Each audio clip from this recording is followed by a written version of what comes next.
Hello students, how are you. ਅੱਜ ਅਸੀਂ ਸ਼ੁਰੂ ਕਰਨ ਜਾ ਰਹੇ ਹਾਂ ਇੱਕ ਬਹੁਤ ਹੀ ਅੱਛੀ ਮੋਟੀਵੇਸ਼ਨਲ ਪੋਇਮ ਡੋਂਟ ਕੁਇਟ। ਇਹ ਵੈਸੇ ਵੀ ਮੇਰੇ ਦਿਲ ਦੇ ਬਹੁਤ ਕਰੀਬ ਹੈ ਕਿਉਂਕਿ ਜਦੋਂ ਮੈਂ ਗਿਨੀਜ਼ ਵਰਲਡ ਰਿਕਾਰਡ ਬਣਾਇਆ ਸੀ ਤੇ ਉਦੋਂ ਇਹ ਪੋਇਮ ਮੈਂ ਆਪਣੀ ਡਾਇਰੀ ਤੇ ਲਿਖੀ ਹੋਈ ਸੀ ਤੇ ਮੈਂ ਬਾਰ-ਬਾਰ ਪੜ੍ਹਦਾ ਸੀ ਤਾਂ ਕਿ ਮੈਨੂੰ ਮੋਟੀਵੇਸ਼ਨ ਮਿਲੇ ਕਿ ਹਾਂ ਮੈਂ ਜੋ ਰਿਕਾਰਡ ਅਟੈਂਪਟ ਸ਼ੁਰੂ ਕੀਤੀ ਹੈ ਮੈਂ ਵਿੱਚੇ ਨਾ ਛੱਡ ਦੇਵਾਂ, ਇਹਨੂੰ ਕੁਇਟ ਨਾ ਕਰਾਂ।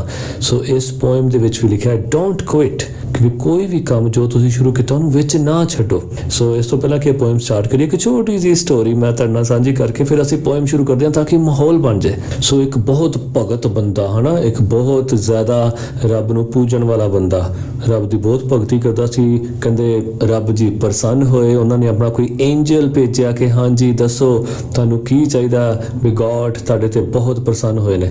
ਤੇ ਉਹ ਕਹਿੰਦੇ ਮੈਨੂੰ ਹੋਰ ਕੁਝ ਨਹੀਂ ਚਾਹੀਦਾ, ਮੈਂ ਦੇਖਣਾ ਚਾਹੁੰਦਾ ਕਿ ਪਰਮਾਤਮਾ ਇਹ ਸਾਰੀ ਸ੍ਰਿਸ਼ਟੀ ਨੂੰ ਕਿੱਦਾਂ ਮੈਨੇਜ ਕਰਦਾ ਹੈ, ਉਹਦਾ ਸਿਸਟਮ ਕੀ ਹੈ।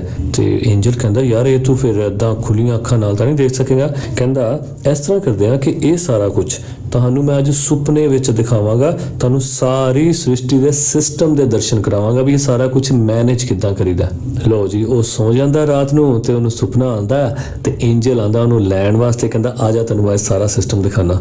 ਸੋ ਸਾਰਾ ਸਿਸਟਮ ਦਿਖਾਉਂਦੇ ਨੇ ਕਿ ਕਿਸ ਤਰ੍ਹਾਂ ਜਨਮ ਮਰਨ ਹੁੰਦਾ, ਹਰ ਚੀਜ਼ ਪਿੱਛੇ ਕੀ ਕਾਰਨ ਹੁੰਦਾ, ਰੱਬ ਕੋਈ ਵੀ ਕੰਮ ਕਰਦਾ ਤੇ ਕਿਉਂ ਕਰਦਾ ਹੈ, ਠੀਕ ਹੈ, ਹਰ ਹੋਣੀ ਪਿੱਛੇ ਤੇ ਅਨਹੋਣੀ ਪਿੱਛੇ ਕੀ ਕਾਰਨ ਹੁੰਦਾ, ਇਸ ਸਾਰੀ ਸ੍ਰਿਸ਼ਟੀ ਨੂੰ ਚਲਾਉਣ ਦਾ ਸਿਸਟਮ ਕੀ ਹੈ, ਸਾਰਾ ਕੁਝ ਦਿਖਾਉਂਦੇ ਨੇ।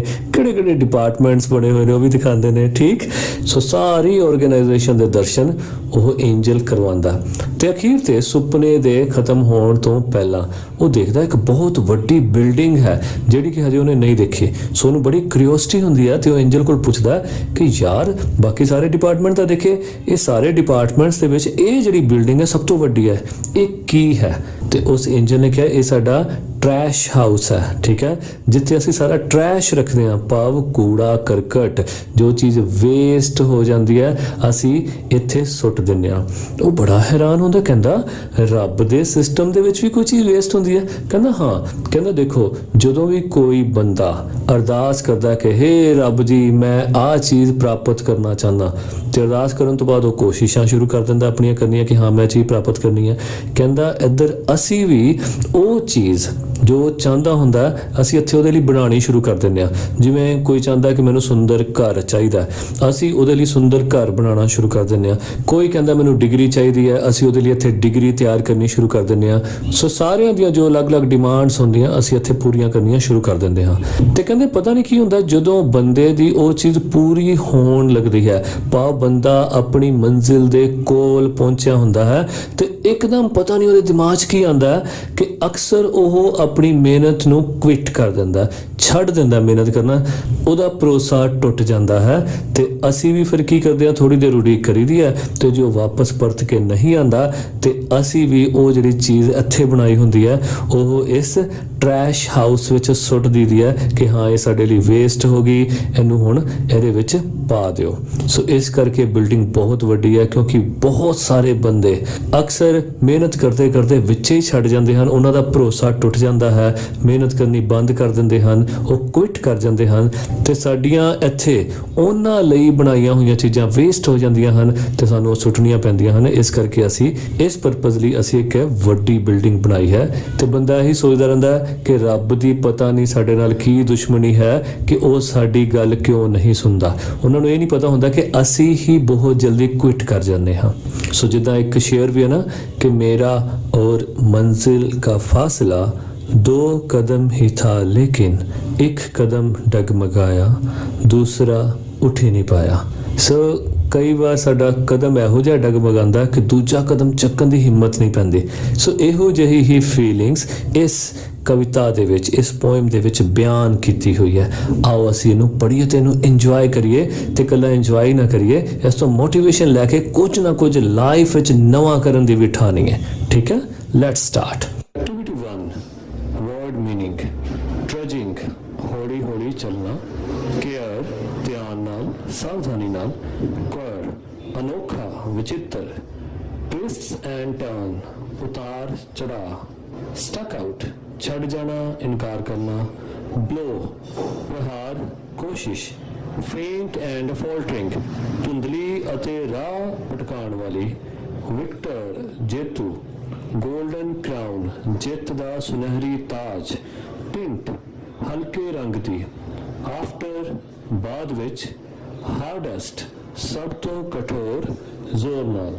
when things go wrong ਕਿ ਜਦੋਂ ਅਸੀਂ ਕੰਮ ਕਰਨ ਲੱਗਦੇ ਹਾਂ ਬੜੇ ਉਤਸ਼ਾਹ ਦੇ ਨਾਲ ਕਿ ਹਾਂ ਜੀ ਸਾਰਾ ਕੁਝ ਬਹੁਤ ਵਧੀਆ ਹੋਏਗਾ, ਮੈਂ ਮਿਹਨਤ ਕਰ ਰਿਹਾ ਵਾਂ, ਮੇਰੇ ਕੋਲ ਆ ਵੀ ਹੈ, ਮੇਰੇ ਕੋਲ ਉਹ ਵੀ ਹੈ, ਮੈਂ ਦਿਨ ਰਾਤ ਇੱਕ ਕਰ ਦਾਂਗਾ, ਪਰ ਜਦੋਂ ਸਾਹਮਣੇ ਨਤੀਜੇ ਉਹ ਜੇ ਨਾ ਮਿਲਣ, ਤੁਸੀਂ ਬਹੁਤ ਚਾਈਂ ਕੰਮ ਕਰੋ ਤੇ ਸਾਹਮਣੇ ਉਹ ਨੈਗੇਟਿਵ ਰਿਸਪੌਂਸ ਮਿਲੇ, ਤੁਸੀਂ ਕਹੋ ਕਿ ਮੈਂ ਸਾਰਾ ਦਿਨ ਮਿਹਨਤ ਕਰਕੇ ਮੈਨੂੰ ਆ ਮਿਲੇਗਾ, ਅੱਗੋਂ ਮਿਲੇ ਕੁਝ ਵੀ ਨਾ। ਠੀਕ, ਜਦੋਂ ਇਹੋ ਜਿਹੀਆਂ ਚੀਜ਼ਾਂ ਗਲਤ ਹੋਣ ਲੱਗਣ, ਭਾਵ ਨਤੀਜੇ ਗਲਤ ਮਿਲਣ, ਠੀਕ ਹੈ, when things go wrong ਜਾਂ ਤੁਹਾਡੇ ਕੋਲ ਹੀ ਗਲਤੀਆਂ ਹੋਣੀਆਂ ਸ਼ੁਰੂ ਹੋ ਜਾਣ, as they sometime will, ਜਿੱਦਾਂ ਕਿ ਕਦੀ ਤਾਂ ਹੋਏਗਾ ਹੀ, ਠੀਕ ਹੈ, ਕਿ ਅਸੀਂ ਜਦੋਂ ਵੀ ਕੰਮ ਸ਼ੁਰੂ ਕਰਾਂਗੇ ਅਸੀਂ ਬਹੁਤ ਸਾਰੀਆਂ ਗਲਤੀਆਂ ਕਰਾਂਗੇ। when the road you are trudging, so trudging ਹੁੰਦਾ ਹੌਲੀ ਚੱਲਣਾ, ਭਾਵ ਜਦੋਂ ਤੁਸੀਂ ਕਿਸੇ ਰਾਹ ਤੇ ਹੌਲੀ ਅੱਗੇ ਵੱਲ ਵਧ ਰਹੇ ਹੋ। ਸੋ ਇੱਥੇ ਰੋਡ ਤੋਂ ਭਾਵ ਕਿ ਜ਼ਿੰਦਗੀ ਦੇ ਵਿੱਚ ਜਦੋਂ ਤੁਸੀਂ ਕੋਈ ਕੰਮ ਕਰ ਰਹੇ ਹੋ ਤੇ ਉਸ ਕੰਮ ਦੀ ਰਾਹ ਤੇ ਅੱਗੇ ਜਾ ਰਹੇ ਹੋ ਕਿਸੇ ਚੀਜ਼ 'ਚ ਸਫਲਤਾ ਪ੍ਰਾਪਤ ਕਰਨ ਲਈ। when the road you are trudging, ਤਾਂ ਜਿਹੜੀ ਮੰਜ਼ਿਲ ਤੇ ਪਹੁੰਚਣ ਲਈ ਤੁਸੀਂ ਰਸਤਾ ਚੁਣਿਆ ਹੈ, ਉਸ ਰਸਤੇ ਤੇ ਜਦੋਂ ਤੁਸੀਂ ਹੌਲੀ ਅੱਗੇ ਵੱਲ ਵਧ ਰਹੇ ਹੋ, seems all uphill, ਤੇ ਇੱਕਦਮ ਹੀ ਉਹ ਰਸਤਾ ਤੁਹਾਨੂੰ ਬੜੀ ਚੜਾਈ ਵਾਲਾ ਲੱਗਣ ਲੱਗ ਜਾਏ, ਤੁਹਾਨੂੰ ਲੱਗਣ ਲੱਗ ਜਾਏ ਕਿ ਯਾਰ ਇਹ ਤਾਂ ਬਹੁਤ ਔਖਾ ਹੈ, ਮੇਰੇ ਕੋਲ ਨਹੀਂ ਹੋਣਾ, ਦੂਜੇ ਪਤਾ ਨਹੀਂ ਕਿੱਦਾਂ ਕਰੀ ਜਾ ਰਹੇ ਨੇ, ਠੀਕ ਹੈ, ਤੁਹਾਨੂੰ ਅਪਹਿਲ ਲੱਗਣ ਲੱਗ ਜੇ, ਬਹੁਤ ਜ਼ਿਆਦਾ ਚੜਾਈ ਵਾਲਾ ਲੱਗਣ ਲੱਗ ਜੇ, ਇੱਥੇ ਚੱਲਣਾ ਬਹੁਤ ਔਖਾ ਲੱਗੇ। when the funds are low and the debts are high, ਜਦੋਂ ਤੁਹਾਡੇ ਕੋਲ ਖਰਚਣ ਲਈ ਪੈਸਾ ਬਹੁਤ ਘੱਟ ਹੋਵੇ ਤੇ ਤੁਹਾਡੀਆਂ ਦੇਣਦਾਰੀਆਂ ਬਹੁਤ ਹੋਣ, ਤੁਹਾਡੇ ਤੇ ਕਰਜ਼ੇ ਬਹੁਤ ਹੋਣ, ਠੀਕ, ਉਹਨਾਂ ਤੁਹਾਡੇ ਕੋਲ ਫੰਡ ਨਾ ਹੋਵੇ, and you want to smile, ਅਤੇ ਕਦੀ ਜਦੋਂ ਤੁਸੀਂ ਮੁਸਕਰਾਣਾ ਚਾਹੁੰਦੇ ਹੋਵੋ, ਬਟ ਯੂ ਹੈਵ ਟੂ ਸਾਈ, ਪਰ ਤੁਹਾਨੂੰ ਇੱਕ ਠੰਡਾ ਹੋਕਾ ਭਰਨਾ ਪੈਂਦਾ ਹੋਵੇ, ਭਾਵ ਸਬਰ ਦਾ ਘੁੱਟ ਭਰ ਕੇ ਤੁਹਾਨੂੰ ਹੌਸਲਾ ਕਰਨਾ ਪੈਂਦਾ ਹੋਵੇ। when care is pressing you down a bit, ਜਦੋਂ ਤੁਸੀਂ ਕੋਈ ਵੀ ਕੰਮ ਬਹੁਤ ਧਿਆਨ ਨਾਲ ਕਰਦੇ ਹੋ, ਆਸੇ-ਪਾਸੇ ਸਾਰਾ ਧਿਆਨ ਰੱਖ ਕੇ ਕਰਦੇ ਹੋ, ਬੜੀ ਸਾਵਧਾਨੀ ਨਾਲ ਕਰਦੇ ਹੋ, ਤੇ ਉਹ ਸਾਰੀਆਂ ਚੀਜ਼ਾਂ ਤੁਹਾਨੂੰ ਬਹੁਤ ਜ਼ਿਆਦਾ ਥਕਾ ਦਿੰਦੀਆਂ, ਭਾਵ ਹਰ ਪਾਸੇ ਧਿਆਨ ਦੇਣਾ, ਹਰ ਜ਼ਿੰਮੇਵਾਰੀ ਨੂੰ ਨਾਲ ਲੈ ਕੇ ਚੱਲਣਾ, ਠੀਕ, ਜਦੋਂ ਤੁਸੀਂ ਇਹ ਸਾਰੀਆਂ ਜ਼ਿੰਮੇਵਾਰੀਆਂ ਦੇ ਭਾਰ ਦੇ ਨਾਲ ਆਪਣੇ ਆਪ ਨੂੰ ਬੜਾ ਥੱਕਿਆ ਹੋਇਆ ਮਹਿਸੂਸ ਕਰਦੇ ਹੋ, ਬੜਾ ਦਬਿਆ ਹੋਇਆ ਮਹਿਸੂਸ ਕਰਦੇ ਹੋ, ਰੈਸਟ ਯੂ ਮਸਟ, ਤੇ ਜੇ ਉਹ ਸਾਰੇ ਹਾਲਾਤਾਂ ਦੇ ਵਿੱਚ ਜੇ ਤੁਹਾਨੂੰ ਰੈਸਟ ਚਾਹੀਦੀ ਹੈ, ਯੂ ਮਸਟ, ਤਾਂ ਜ਼ਰੂਰ ਰੈਸਟ ਕਰੋ, ਬਟ ਡੋਂਟ ਯੂ ਕੁਇਟ, ਪਰ ਕਦੀ ਵੀ ਉਸ ਹਾਰਡ ਵਰਕ ਦੇ ਰਾਹ ਨੂੰ ਤੁਸੀਂ ਛੱਡੋ ਨਾ, ਕੁਇਟ ਨਾ ਕਰੋ, ਆਪਣੀ ਮੰਜ਼ਿਲ ਦੇ ਵੱਲ ਅੱਗੇ ਸਦਾ ਹੀ ਵਧਦੇ ਰਹੋ।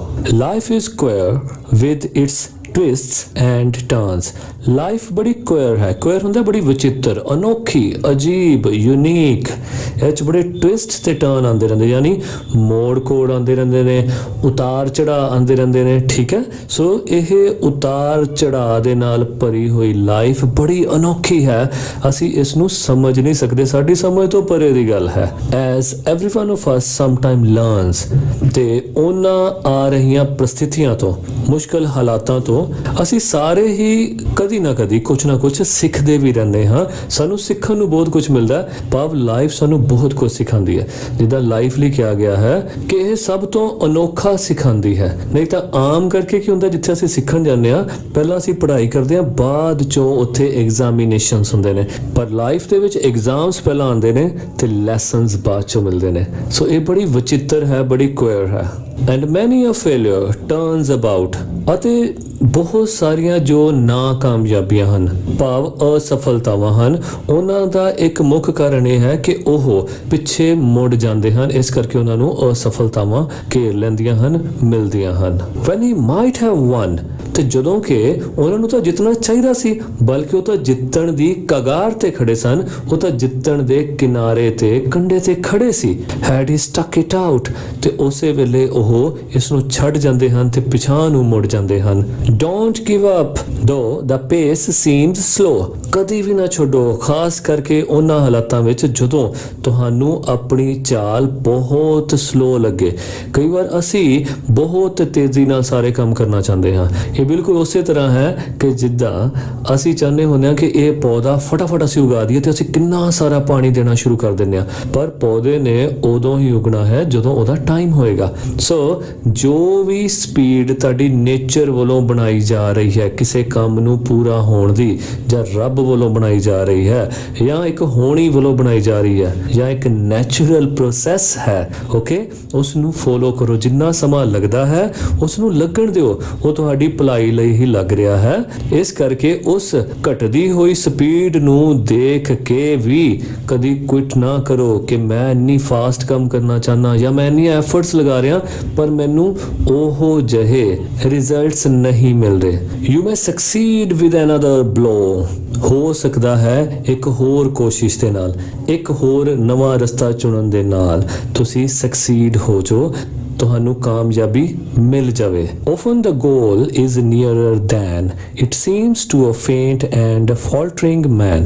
ਅਕਸਰ ਦੂਰ ਦਿਖਣ ਵਾਲਾ ਗੋਲ, ਦੂਰ ਦਿਖਣ ਵਾਲਾ ਨਿਸ਼ਾਨਾ, ਮੰਜ਼ਿਲ ਕਾਫੀ ਨੇੜੇ ਹੁੰਦੀ ਹੈ ਜਿੰਨੀ ਕਿ ਸਾਨੂੰ ਉਹ ਦੂਰ ਦਿਖਦੀ ਹੈ ਜਾਂ ਮੱਧਮ ਦਿਖਦੀ ਹੈ ਉਸ ਨਾਲੋਂ, ਅਤੇ ਅਕਸਰ ਉਹ ਉਸ ਵਿਅਕਤੀ ਨੂੰ ਜੋ ਉਸ ਗੋਲ ਤੱਕ ਪਹੁੰਚਣਾ ਚਾਹੁੰਦਾ ਉਹਨੂੰ ਫਾਲਟਰ ਕਰ ਦਿੰਦੀ ਹੈ, ਉਹਨੂੰ ਲੜਖੜਾ ਦਿੰਦੀ ਹੈ, ਭਾਵ ਵਿਚਲਿਤ ਕਰ ਦਿੰਦੀ ਹੈ, ਤੇ ਉਹ ਉਸ ਰਾਹ ਨੂੰ ਛੱਡ ਕੇ ਵਾਪਸ ਮੁੜ ਜਾਂਦਾ ਹੈ। Often the struggler has given up। ਹਮੇਸ਼ਾ ਦੇਖਣ ਵਿੱਚ ਆਉਂਦਾ ਹੈ ਕਿ ਅਕਸਰ ਮੰਜ਼ਿਲ ਤੇ ਪਹੁੰਚਣ ਲਈ ਜਦੋਜਹਿਦ ਕਰਨ ਵਾਲਾ ਮੰਜ਼ਿਲ ਦੇ ਕੋਲ ਪਹੁੰਚ ਕੇ ਗਿਵ ਅਪ ਕਰ ਜਾਂਦਾ ਹੈ, ਭਾਵ ਮਿਹਨਤ ਕਰਨੀ ਛੱਡ ਜਾਂਦਾ ਹੈ। When he might have captured the victor's cup, ਕਿ ਜਦੋਂ ਕਿ ਇੰਨੀ ਮਿਹਨਤ ਕਰਨ ਤੋਂ ਬਾਅਦ ਤੇ ਇੰਨੇ ਨੇੜੇ ਪਹੁੰਚਣ ਤੋਂ ਬਾਅਦ ਉਹਨੂੰ ਤਾਂ ਜਿੱਤ ਦੇ ਕੱਪ ਨੂੰ ਚੁੰਮਣਾ ਚਾਹੀਦਾ ਸੀ, ਉਹਨੂੰ ਜਿੱਤ ਦਾ ਕੱਪ ਹਾਸਲ ਕਰਨਾ ਚਾਹੀਦਾ ਸੀ। And he learned too late when the night came down।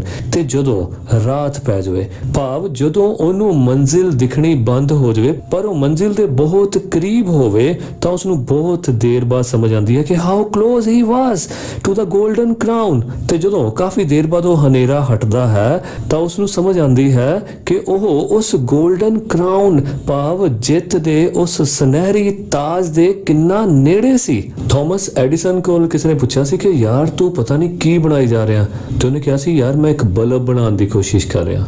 ਅੱਛਾ, ਹੁਣ ਤੱਕ ਇੰਨੇ ਸਾਲ ਹੋ ਗਏ ਤੇਰੇ ਕੋਲ ਬਣਿਆ ਤਾਂ ਹੈ ਨਹੀਂ, ਹੁਣ ਤੱਕ ਕੀਤਾ ਕਿ ਤੈਨੂੰ ਕੁਝ ਮਿਲਿਆ? ਤਾਂ ਥਾਮਸ ਐਡੀਸਨ ਨੇ ਬੜੀ ਵਧੀਆ ਗੱਲ ਕਹੀ ਸੀ, ਕਹਿੰਦਾ ਮੈਂ 1280 ਇਹੋ ਜਿਹੇ ਤਰੀਕੇ ਲੱਭ ਲਏ ਨੇ ਜਿਹੜੇ ਕਿ ਕੰਮ ਨਹੀਂ ਆਉਂਦੇ। ਓਕੇ, ਸੋ ਕਹਿਣ ਤੋਂ ਭਾਵ ਜਦੋਂ ਵੀ ਅਸੀਂ ਕਾਮਯਾਬੀ ਵੱਲ ਵਧਣਾ ਹੈ ਤਾਂ ਸਾਨੂੰ ਵੀ ਇਹਨਾਂ ਸਾਰੇ ਰਿਜ਼ਲਟਸ ਦਾ ਸਾਹਮਣਾ ਕਰਨਾ ਪਏਗਾ ਜੋ ਸਾਡੇ ਪਸੰਦੀਦਾ ਨਾ ਹੋਣ, ਭਾਵ ਇਹੋ ਜਿਹੀਆਂ ਚੀਜ਼ਾਂ ਨੂੰ ਫੇਸ ਕਰਨਾ ਪਵੇਗਾ ਜੋ ਸਾਡੇ ਕਿਸੇ ਕੰਮ ਦੀਆਂ ਨਾ ਹੋਣ। ਇਹ ਉਸੇ ਤਰ੍ਹਾਂ ਹੀ ਹੈ ਜਿੱਦਾਂ ਕਿ ਅਸੀਂ ਥੋੜਾ ਜਿਹਾ ਸੋਨਾ ਜ਼ਮੀਨ ਵਿੱਚੋਂ ਲੈਣ ਲਈ ਕਿੰਨੇ ਮਣ ਜ਼ਮੀਨ ਖੋਦਦੇ ਹਾਂ, ਮਿੱਟੀ ਬਾਹਰ ਕੱਢਦੇ ਹਾਂ, ਫਿਰ ਥੋੜਾ ਜਿਹਾ ਸੋਨਾ ਸਾਨੂੰ ਮਿਲਦਾ ਹੈ। Success is failure turned inside out. So ਇਹਦਾ ਮਤਲਬ ਹੈ ਕਿ ਜੋ ਸਫਲਤਾ ਹੈ ਉਹ ਅਸਫਲਤਾ ਦੇ ਵਿੱਚ ਹੀ ਛੁਪੀ ਹੋਈ ਹੁੰਦੀ ਹੈ, ਭਾਵ ਜਦੋਂ ਅਸੀਂ ਨਾਕਾਮਯਾਬ ਹੁੰਦੇ ਹਾਂ ਉਹਦੇ ਤੋਂ ਅਸੀਂ ਜ਼ਿਆਦਾ ਸਿੱਖਦੇ ਹਾਂ। ਸੋ ਕਹਿਣ ਤੋਂ ਭਾਵ ਕਿ ਜਦੋਂ ਅਸੀਂ ਗਿਰਦੇ ਹਾਂ, ਭਾਵ ਨਾਕਾਮਯਾਬ ਹੁੰਦੇ ਹਾਂ, ਤਾਂ ਗਿਰਨ ਤੋਂ ਬਾਅਦ ਅਸੀਂ ਕਿੰਨੀ ਜਲਦੀ ਉੱਠ ਕੇ ਦੁਬਾਰਾ ਫਿਰ ਕੰਮ ਤੇ ਲੱਗ ਜਾਂਦੇ ਹਾਂ, ਇਸ ਵਿੱਚ ਹੀ ਸਫਲਤਾ ਛੁਪੀ ਹੋਈ ਹੈ। ਤੇ ਦੂਜੇ ਪਾਸੇ ਅਸਫਲਤਾ ਇਸ ਗੱਲ 'ਚ ਛੁਪੀ ਹੋਈ ਹੈ ਕਿ ਜਦੋਂ ਤੁਸੀਂ ਗਿਰੋ, ਭਾਵ ਜਦੋਂ ਤੁਸੀਂ ਨਾਕਾਮਯਾਬ ਹੋਵੋ ਤੇ ਰੱਬ ਨੂੰ ਬੁਰਾ ਭਲਾ ਕਹੋ, ਆਪਣੇ ਨਸੀਬ ਨੂੰ ਬੁਰਾ ਭਲਾ ਕਹੋ ਤੇ ਕਹੋ ਕਿ ਰੱਬਾ ਮੈਂ ਤੇਰਾ ਕੀ ਵਿਗਾੜਿਆ ਸੀ। ਠੀਕ, ਸੋ ਅਸੀਂ ਸਫਲਤਾ ਦੇ ਵੱਲ ਵਧਣਾ ਹੈ। ਕਿ ਜਿਸ ਤਰ੍ਹਾਂ ਇੱਕ ਕਵਿਤਾ ਵੀ ਹੈ ਕਿ ਰੁਤਬਾ ਇਹ ਤੇਰੇ ਦਰ ਕੋ ਮੇਰੇ ਸਰ ਸੇ ਮਿਲਾ ਹੈ, ਕਿ ਜਿੱਦਾਂ ਇੱਕ ਬੱਚਾ ਇੱਕ ਟੀਚਰ ਨੂੰ ਕਵੇ ਕਿ ਜੋ ਤੁਹਾਨੂੰ ਰੁਤਬਾ ਮਿਲਿਆ ਹੈ ਉਹ ਤਾਂ ਮੇਰੇ ਕਰਕੇ ਮਿਲਿਆ, ਜੇ ਮੈਂ ਤੁਹਾਡਾ ਸਟੂਡੈਂਟ ਨਾ ਹੋਵਾਂ ਕੌਣ ਤੁਹਾਨੂੰ ਸਰ, ਕੌਣ ਤੁਹਾਨੂੰ ਮੈਡਮ, ਕੌਣ ਤੁਹਾਨੂੰ ਟੀਚਰ ਕਹੇਗਾ। ਓਕੇ, ਸੋ ਰੁਤਬਾ ਇਹ ਤੇਰੇ ਦਰ ਕੋ ਮੇਰੇ ਸਰ ਸੇ ਮਿਲਾ ਹੈ, ਭਾਵ ਮੈਂ ਸਿਰ ਆ ਕੇ ਇੱਥੇ ਝੁਕਾਨਾ ਤਾਂ ਹੀ ਤੁਹਾਡੇ ਦਰ ਦੀ ਸ਼ੋਭਾ ਵਧਦੀ ਹੈ। ਤੇ ਉਸ ਤੋਂ ਬਾਅਦ ਕੀ ਕਹਿੰਦੇ ਆ, ਹਾਲਾਂਕਿ ਇਹ ਸਰ ਵੀ तेरे दर से ही मिला है, ठोकर किसी पत्थर से अगर खाई है मैंने, मंजिल का निशान भी तो उसी पत्थर से मिला है। ਸੋ ਜਿਸ ਪੱਥਰ ਤੋਂ ਅਸੀਂ ਠੋਕਰਾਂ ਖਾਂਦੇ ਹਾਂ, ਸੋ ਸਾਨੂੰ ਉਹੀ ਪੱਥਰ ਹੀ ਇੱਕ ਮਾਈਲਸਟੋਨ ਵਾਂਗੂ ਮੰਜ਼ਿਲ ਦਾ ਰਾਹ ਵੀ ਦਿਖਾਉਂਦਾ ਹੈ।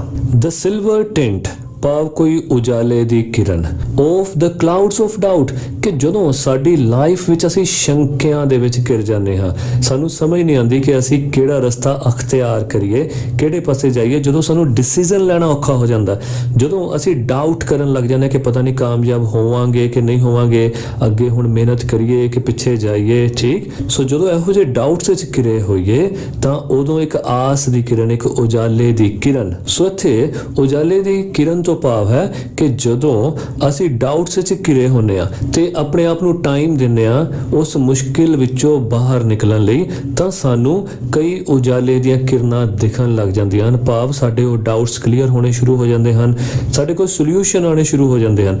ਸੋ ਇੱਥੇ ਅਪਰੋਚ ਕੀ ਰੱਖਣੀ ਹੈ, ਕੋਈ ਵੀ ਤੁਹਾਡੇ ਕੋਲ ਪ੍ਰੋਬਲਮ ਆਵੇ ਉਹਨੂੰ ਪ੍ਰੋਬਲਮ ਨਹੀਂ ਕਹਿਣਾ, ਉਹਨੂੰ ਚੈਲੰਜ ਕਹਿਣਾ। ਪ੍ਰੋਬਲਮ ਚੋਂ ਨਿਕਲਣਾ ਬਹੁਤ ਔਖਾ ਹੈ, ਚੈਲੰਜ ਆਪਾਂ ਐਕਸੈਪਟ ਕਰਦੇ ਹਾਂ ਤੇ ਮਨ ਵਿੱਚ ਠਾਣਦੇ ਹਾਂ ਕਿ yes I accept your challenge, ਤੇ ਮੈਂ ਇਸ ਵਿੱਚੋਂ ਨਿਕਲ ਕੇ ਦਿਖਾਵਾਂਗਾ, ਠੀਕ ਹੈ। ਸੋ ਹੌਲੀ ਹੌਲੀ ਸਾਨੂੰ ਉਹਦੇ ਸੋਲੂਸ਼ਨ ਮਿਲਣੇ ਸ਼ੁਰੂ ਹੋ ਜਾਂਦੇ ਹਨ।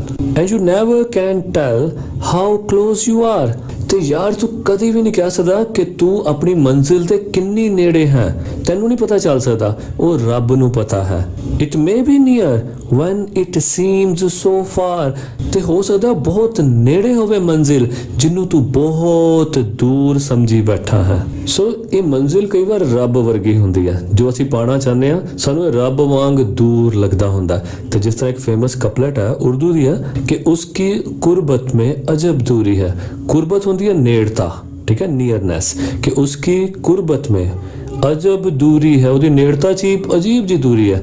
ਆਦਮੀ ਹੋ ਕੇ खुदा लगता है कि वो आदमी तो है पर वो खुदा लगता है, भी नेड़े होके भी दूर लगता है। सो इसे तरह ही साडी जो सफलता है ये भी बहुत नेड़े होके सानू बड़ी दूर प्रतीत होती है कि पता नहीं कदों मिलेगी। So stick to the fight when you are hardest hit, so उदों खास करके फाइट दे विच जूझदे रहो, लड़दे रहो, संघर्ष करते रहो ਜਦੋਂ ਤੁਹਾਨੂੰ ਹਾਰਡੈਸਟ ਹਿੱਟ ਹੋਈ ਹੋਵੇ। ਭਾਵ ਜਦੋਂ ਤੁਹਾਨੂੰ ਲੱਗੇ ਕਿ ਯਾਰ ਇਸ ਤੋਂ ਜ਼ਿਆਦਾ ਮੈਂ ਬਰਦਾਸ਼ਤ ਨਹੀਂ ਕਰ ਸਕਦਾ, ਕਿ ਮੈਂ ਇੰਨੀ ਮਿਹਨਤ ਕਰ ਰਿਹਾ ਸੀ, ਅੱਗੇ ਵੀ ਮੈਨੂੰ ਧੱਕੇ ਪੈ ਰਹੇ ਸੀ, ਅੱਗੇ ਵੀ ਮੈਨੂੰ ਝਟਕੇ ਲੱਗ ਰਹੇ ਸੀ, ਪਰ ਅੱਜ ਜੋ ਹੋਇਆ ਇਸ ਤੋਂ ਅੱਗੇ ਮੈਂ ਹੁਣ ਹੋਰ ਮਿਹਨਤ ਨਹੀਂ ਕਰ ਸਕਦਾ। ਜਦੋਂ ਤੁਹਾਨੂੰ ਲੱਗੇ ਕਿ ਯਾਰ ਹੁਣ ਤਾਂ ਮੈਨੂੰ ਛੱਡ ਦੇਣਾ ਚਾਹੀਦਾ, ਕਿ ਕੋਈ ਵੀ ਹੁੰਦਾ ਮੇਰੀ ਜਗ੍ਹਾ ਉਹ ਤਾਂ ਬਹੁਤ ਪਹਿਲਾਂ ਛੱਡ ਗਿਆ ਹੁੰਦਾ, ਮੈਂ ਅੱਜ ਇੱਥੇ ਤੱਕ ਲੈ ਕੇ ਆਇਆ, ਪਰ ਅੱਜ ਤਾਂ ਹੱਦ ਹੀ ਹੋ ਗਈ, ਹਨਾ, ਜਦੋਂ ਆਪਾਂ ਇਦਾਂ ਸੋਚਦੇ ਹਾਂ। ਸੋ ਜਦੋਂ ਤੁਹਾਨੂੰ ਹਾਰਡੈਸਟ ਹਿੱਟ ਲੱਗੇ, ਜਦੋਂ ਤੁਹਾਨੂੰ ਹੁਣ ਤੱਕ ਦਾ ਸਭ ਤੋਂ ਵੱਡਾ ਧੱਕਾ ਲੱਗੇ, ਉਸ ਵੇਲੇ ਵੀ ਫਾਈਟ ਦੇ ਵਿੱਚ ਸੰਘਰਸ਼ ਕਰਦੇ ਰਹੋ।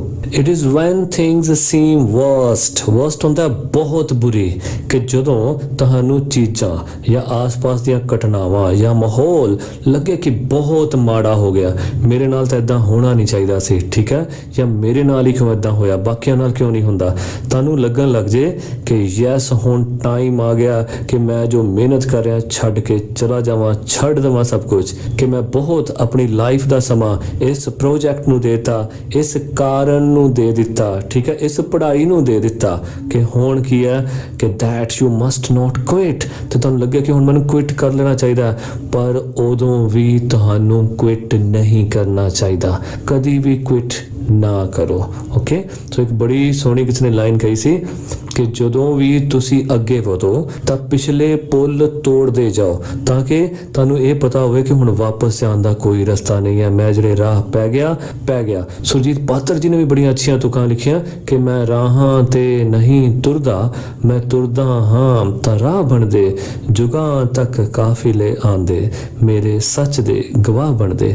ਸੋ ਆਪਾਂ ਜੋ ਰਾਹ ਤੇ ਚੱਲ ਪਏ, ਬਸ ਉਸ ਤੋਂ ਪਿੱਛੇ ਮੋੜਾ ਨਹੀਂ ਪਾਣਾ ਤੇ ਕਾਮਯਾਬੀ लेके आनी है। जिमें एक हिंदी दी पोइम है ना, हार नहीं होती, कि लहरों से डरकर नौका पार नहीं होती, और कोशिश करने वालों की कभी हार नहीं होती, नन्ही चींटी जब दाना लेके चलती है, चढ़ती दीवारों पर 100 बार फिसलती है, मन का विश्वास रगों में साहस भरता, चढ़कर गिरना गिर कर चढ़ना ना उसे खलता, आखिर उसकी मेहनत बेकार नहीं होती और कोशिश करने वालों की कभी हार नहीं होती। गोता सिंधु में गोताखोर लगाता है, जा जाकर खाली हाथ वो लौटाता है, मिलते न सहजे मोती उसे गहरे पानी में, बढ़ता दूना उम्माह इसी हैरानी में, मुट्ठी उसकी खाली हर बार नहीं होती और कोशिश करने वालों की कभी हार नहीं होती। असफलता एक चुनौती है, उसे स्वीकार करो,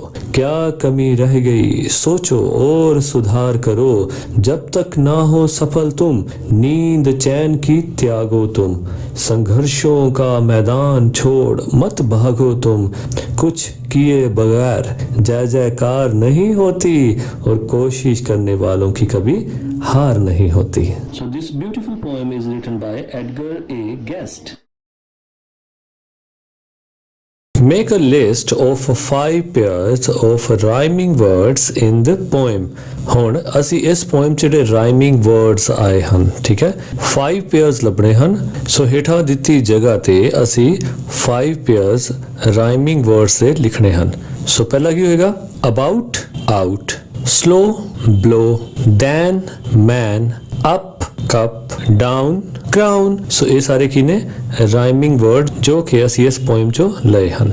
ਐਕਟੀਵਿਟੀ 3rd, ਆਨਸਰ ਦ ਫੋਲੋਇੰਗ ਕੁਐਸਚਨਸ। ਹੁਣ ਹੇਠਾਂ ਦਿੱਤੇ ਕੁਐਸਚਨ ਦੇ ਅਸੀਂ ਆਨਸਰਸ ਕਰਨੇ ਹਨ। First, what is the poem about?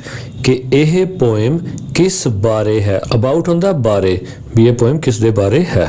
answer, it's all about determination and willpower। determination ਹੁੰਦਾ ਇਰਾਦਾ, will power ਹੁੰਦਾ ਇੱਛਾ ਸ਼ਕਤੀ। ਭਾਵ ਕਿਸੇ ਕੰਮ ਨੂੰ ਕਰਨ ਲਈ ਤੁਹਾਡਾ ਇਰਾਦਾ ਕਿੰਨਾ ਮਜ਼ਬੂਤ ਹੈ, ਤੁਹਾਡੀ ਇੱਛਾ ਸ਼ਕਤੀ ਕਿੰਨੀ ਸਟਰੋਂਗ ਹੈ।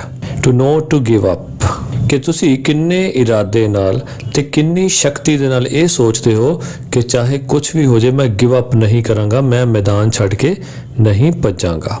Second question, what is hard about going uphill? ਜੇ ਇਹਦਾ ਸਿੱਧਾ ਸਿੱਧਾ ਮੀਨਿੰਗ ਦੇਖੀਏ ਤਾਂ ਇਹ ਕਹਿਣਾ ਚਾਹੁੰਦਾ ਹੈ ਕਿ uphill ਜਾਣ ਦੇ ਵਿੱਚ ਅਸੀਂ ਕੀ ਔਖਾ ਮਹਿਸੂਸ ਕਰਦੇ ਹਾਂ। uphill ਮਤਲਬ ਚੜਾਈ, ਤੇ ਜਿੱਦਾਂ ਪੋਇਮ ਵਿੱਚ ਸਾਨੂੰ ਪਤਾ ਹੀ ਹੈ ਕਿ ਔਖਾ ਟਾਈਮ, ਮੁਸੀਬਤਾਂ ਦੇ ਨਾਲ ਭਰਿਆ ਸਮਾਂ, ਚੈਲੰਜ ਦੇ ਨਾਲ ਭਰਿਆ ਸਮਾਂ, ਉਹਨੂੰ ਅਪਹਿਲ ਕਿਹਾ ਗਿਆ ਹੈ। ਜਦੋਂ ਤੁਸੀਂ ਜ਼ੋਰ ਜ਼ਿਆਦਾ ਲਗਾਉਂਦੇ ਹੋ ਪਰ ਤੁਹਾਨੂੰ ਰਿਜ਼ਲਟਸ ਉਹਨੇ ਨਹੀਂ ਮਿਲਦੇ। ਸੋ ਦਾ ਆਨਸਰ ਹੋਏਗਾ ਇਟ ਟੇਕਸ ਡਬਲ ਐਨਰਜੀ, ਕਿ ਜਦੋਂ ਅਸੀਂ ਚੜਾਈ ਚੜ੍ਹਨੀ ਹੁੰਦੀ ਹੈ ਸਾਡੀ ਡਬਲ ਐਨਰਜੀ ਲੱਗਦੀ ਹੈ, ਸਾਡਾ ਦੁੱਗਣਾ ਜ਼ੋਰ ਲੱਗਦਾ ਹੈ। ਡਿਕਰੀਜ਼ ਸਪੀਡ, ਤੇ ਅਪਹਿਲ ਜਾਣਾ ਸਾਡੀ ਸਪੀਡ ਨੂੰ ਵੀ ਡਿਕਰੀਜ਼ ਕਰਦਾ ਹੈ, ਘਟਾਉਂਦਾ ਹੈ। ਐਂਡ ਗਿਵਸ ਲੈਸਰ ਰਿਜ਼ਲਟਸ, ਅਤੇ ਘੱਟ ਰਿਜ਼ਲਟ ਸਾਨੂੰ ਮਿਲਦੇ ਹਨ। Third, what is meant by funds are low? ਇਸ ਦਾ ਕੀ ਮਤਲਬ ਹੈ ਕਿ funds are low? ਹੁਣ funds ਦਾ ਮਤਲਬ ਹੁੰਦਾ ਹੈ ਪੈਸੇ। ਸੋ ਜਵਾਬ ਹੋਏਗਾ ਕਿ funds are low means lack of finance or money, ਕਿ ਫਾਈਨਾਂਸ ਦੀ ਘਾਟ ਹੋਣੀ ਜਾਂ ਪੈਸੇ ਦੀ ਘਾਟ ਹੋਣੀ। Fourth, what does the poet mean by twists and turns?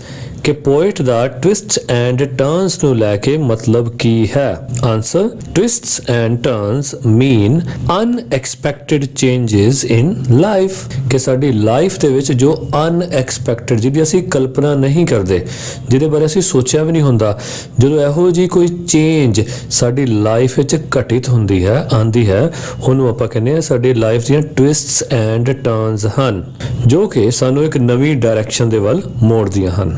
Next, do you think sudden twists and turns in life can be beneficial to us?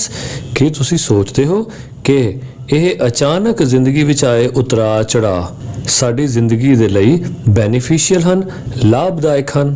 Answer, certainly. Certainly ਹੁੰਦਾ ਯਕੀਨਨ, ਤੁਸੀਂ ਇਹਦੀ ਜਗ੍ਹਾ ਇੰਡੀਡ ਵੀ ਲਿਖ ਸਕਦੇ ਹੋ ਕਿ ਇੰਡੀਡ ਜਾਂ ਸਰਟਨਲੀ, ਠੀਕ ਹੈ, ਦੋਨਾਂ ਵਿੱਚੋਂ ਕੋਈ ਇੱਕ। There is no straight path to success, ਕਿ ਜਿੱਦਾਂ ਸਾਨੂੰ ਪਤਾ ਹੈ ਕਿ ਸਕਸੈਸ ਤੱਕ, ਭਾਵ ਸਫਲਤਾ ਤੱਕ ਕੋਈ ਵੀ ਸਿੱਧਾ ਜਾਣ ਵਾਲਾ ਰਸਤਾ ਤਾਂ ਹੈ ਹੀ ਨਹੀਂ, ਕੋਈ ਗਾਡੀ ਰਾਹ ਨਹੀਂ ਹੈ। ਗਾਡੀ ਹੁੰਦਾ ਸਿੱਧਾ ਜਾਣ ਵਾਲਾ ਰਸਤਾ। ups and downs make us strong, ਕਿ ਜ਼ਿੰਦਗੀ ਦੇ ਉਤਰਾਅ ਚੜਾਅ ਸਾਨੂੰ ਸਟਰੋਂਗ ਬਣਾਉਂਦੇ ਹਨ। And fill adventure to our life, ਤੇ ਸਾਡੇ ਜੀਵਨ ਦੇ ਵਿੱਚ ਐਡਵੈਂਚਰ ਭਰਦੇ ਹਨ, ਰੋਚਕਤਾ ਭਰਦੇ ਹਨ। ਐਂਡ ਮੇਕ ਇਟ ਮੀਨਿੰਗਫੁਲ, ਅਤੇ ਇਸ ਨੂੰ ਮੀਨਿੰਗਫੁਲ ਬਣਾਉਂਦੇ ਹਨ, ਰੈਦਰ ਦੈਨ ਡਲ, ਬਜਾਏ ਕਿ ਇਸ ਨੂੰ ਡਲ ਕਰਨ ਦੇ, ਨੀਰਸ ਕਰਨ ਦੇ। Next, why does the poet say you have to sigh. ਹੁਣ ਸਾਈ ਆਪਾਂ ਲਫ਼ਜ਼ ਕਦੋਂ ਵਰਤਦੇ ਹਾਂ? ਜਦੋਂ ਅਸੀਂ ਕੋਈ ਦੁੱਖ ਨੂੰ ਬਿਆਨ ਕਰਨਾ ਹੋਵੇ, ਤੇ ਹੈਪੀਨੈਸ ਉਦੋਂ ਵਰਤਦੇ ਜਦੋਂ ਕਿਸੇ ਖੁਸ਼ੀ ਨੂੰ ਬਿਆਨ ਕਰਨਾ ਹੋਵੇ। ਕਿ ਪੋਇਟ ਨੇ ਇੱਦਾਂ ਕਿਉਂ ਕਿਹਾ ਕਿ ਤੁਹਾਨੂੰ ਸਾਈ ਯਾਨੀ ਠੰਡਾ ਹੋਕਾ ਭਰਨਾ ਪੈਂਦਾ ਹੈ, ਸਬਰ ਦਾ ਘੁੱਟ ਭਰਨਾ ਪੈਂਦਾ ਹੈ। ਆਨਸਰ, ਯੂ ਹੈਵ ਟੂ ਸਾਈ, ਤੁਹਾਨੂੰ ਸਬਰ ਦਾ ਘੁੱਟ ਭਰਨਾ ਪੈਂਦਾ ਹੈ, because things are going wrong, difficult, ਕਿਉਂਕਿ ਤੁਹਾਡੇ ਜੀਵਨ ਵਿੱਚ ਵਾਪਰਨ ਵਾਲੀਆਂ ਘਟਨਾਵਾਂ ਉਹ ਗਲਤ ਵਾਪਰ ਰਹੀਆਂ ਹੁੰਦੀਆਂ ਹਨ, ਤੁਹਾਡੇ ਸੋਚੇ ਅਨੁਸਾਰ ਨਹੀਂ ਵਾਪਰਦੀਆਂ, ਡਿਫਿਕਲਟ, ਅਤੇ ਉਹ ਤੁਹਾਡੀ ਲਾਈਫ ਨੂੰ ਹੋਰ ਔਖਾ ਕਰ ਦਿੰਦੀਆਂ ਹਨ। And you have financial problems, ਅਤੇ ਤੁਹਾਡੇ ਕੋਲ ਫਾਈਨੈਂਸ਼ੀਅਲ ਪ੍ਰੋਬਲਮਸ ਵੀ ਤਾਂ ਹੁੰਦੀਆਂ ਹਨ, ਤੁਹਾਡੇ ਕੋਲ ਉਹਨਾਂ ਪੈਸਾ ਨਹੀਂ ਹੁੰਦਾ ਕਿ ਤੁਸੀਂ ਇੱਕ ਸਕਸੈਸ ਨੂੰ ਅਚੀਵ ਕਰਨ ਲਈ ਆਪਣਾ ਇੰਨਾ ਪੈਸਾ ਲਗਾ ਸਕੋ। ਸੋ ਇਹ ਸਾਰੀਆਂ ਚੀਜ਼ਾਂ ਜਦੋਂ ਤੁਹਾਡੇ ਸਾਹਮਣੇ ਹੁੰਦੀਆਂ ਹਨ, ਯੂ ਹੈਵ ਟੂ ਸਾਈ, ਤੁਹਾਨੂੰ ਠੰਡਾ ਹੋਕਾ ਭਰ ਕੇ ਸਬਰ ਦਾ ਘੁੱਟ ਭਰਨਾ ਪੈਂਦਾ ਹੈ। 7th, what does another blow mean? ਕਿ another blow ਤੋਂ ਕੀ ਭਾਵ ਹੈ? another ਯਾਨੀ ਇੱਕ ਹੋਰ, blow ਹੁੰਦੀ ਹੈ ਕੋਸ਼ਿਸ਼। ਵੈਸੇ ਤਾਂ blow ਦਾ ਮਤਲਬ ਹੁੰਦਾ ਹੈ ਧੱਕਾ, ਜ਼ੋਰਦਾਰ ਕੋਸ਼ਿਸ਼। ਸੋ ਇਹਦਾ ਆਨਸਰ ਹੋਏਗਾ another blow means another attempt or one more try। ਕਿ another blow ਦਾ ਮਤਲਬ ਹੈ ਕਿ ਇੱਕ ਹੋਰ attempt, ਇੱਕ ਹੋਰ ਕੋਸ਼ਿਸ਼, ਜਿਹਨੂੰ ਆਪਾਂ ਦੂਜੇ ਸ਼ਬਦਾਂ 'ਚ ਕਹਿ ਸਕਦੇ ਹਾਂ, ਔਰ one more try।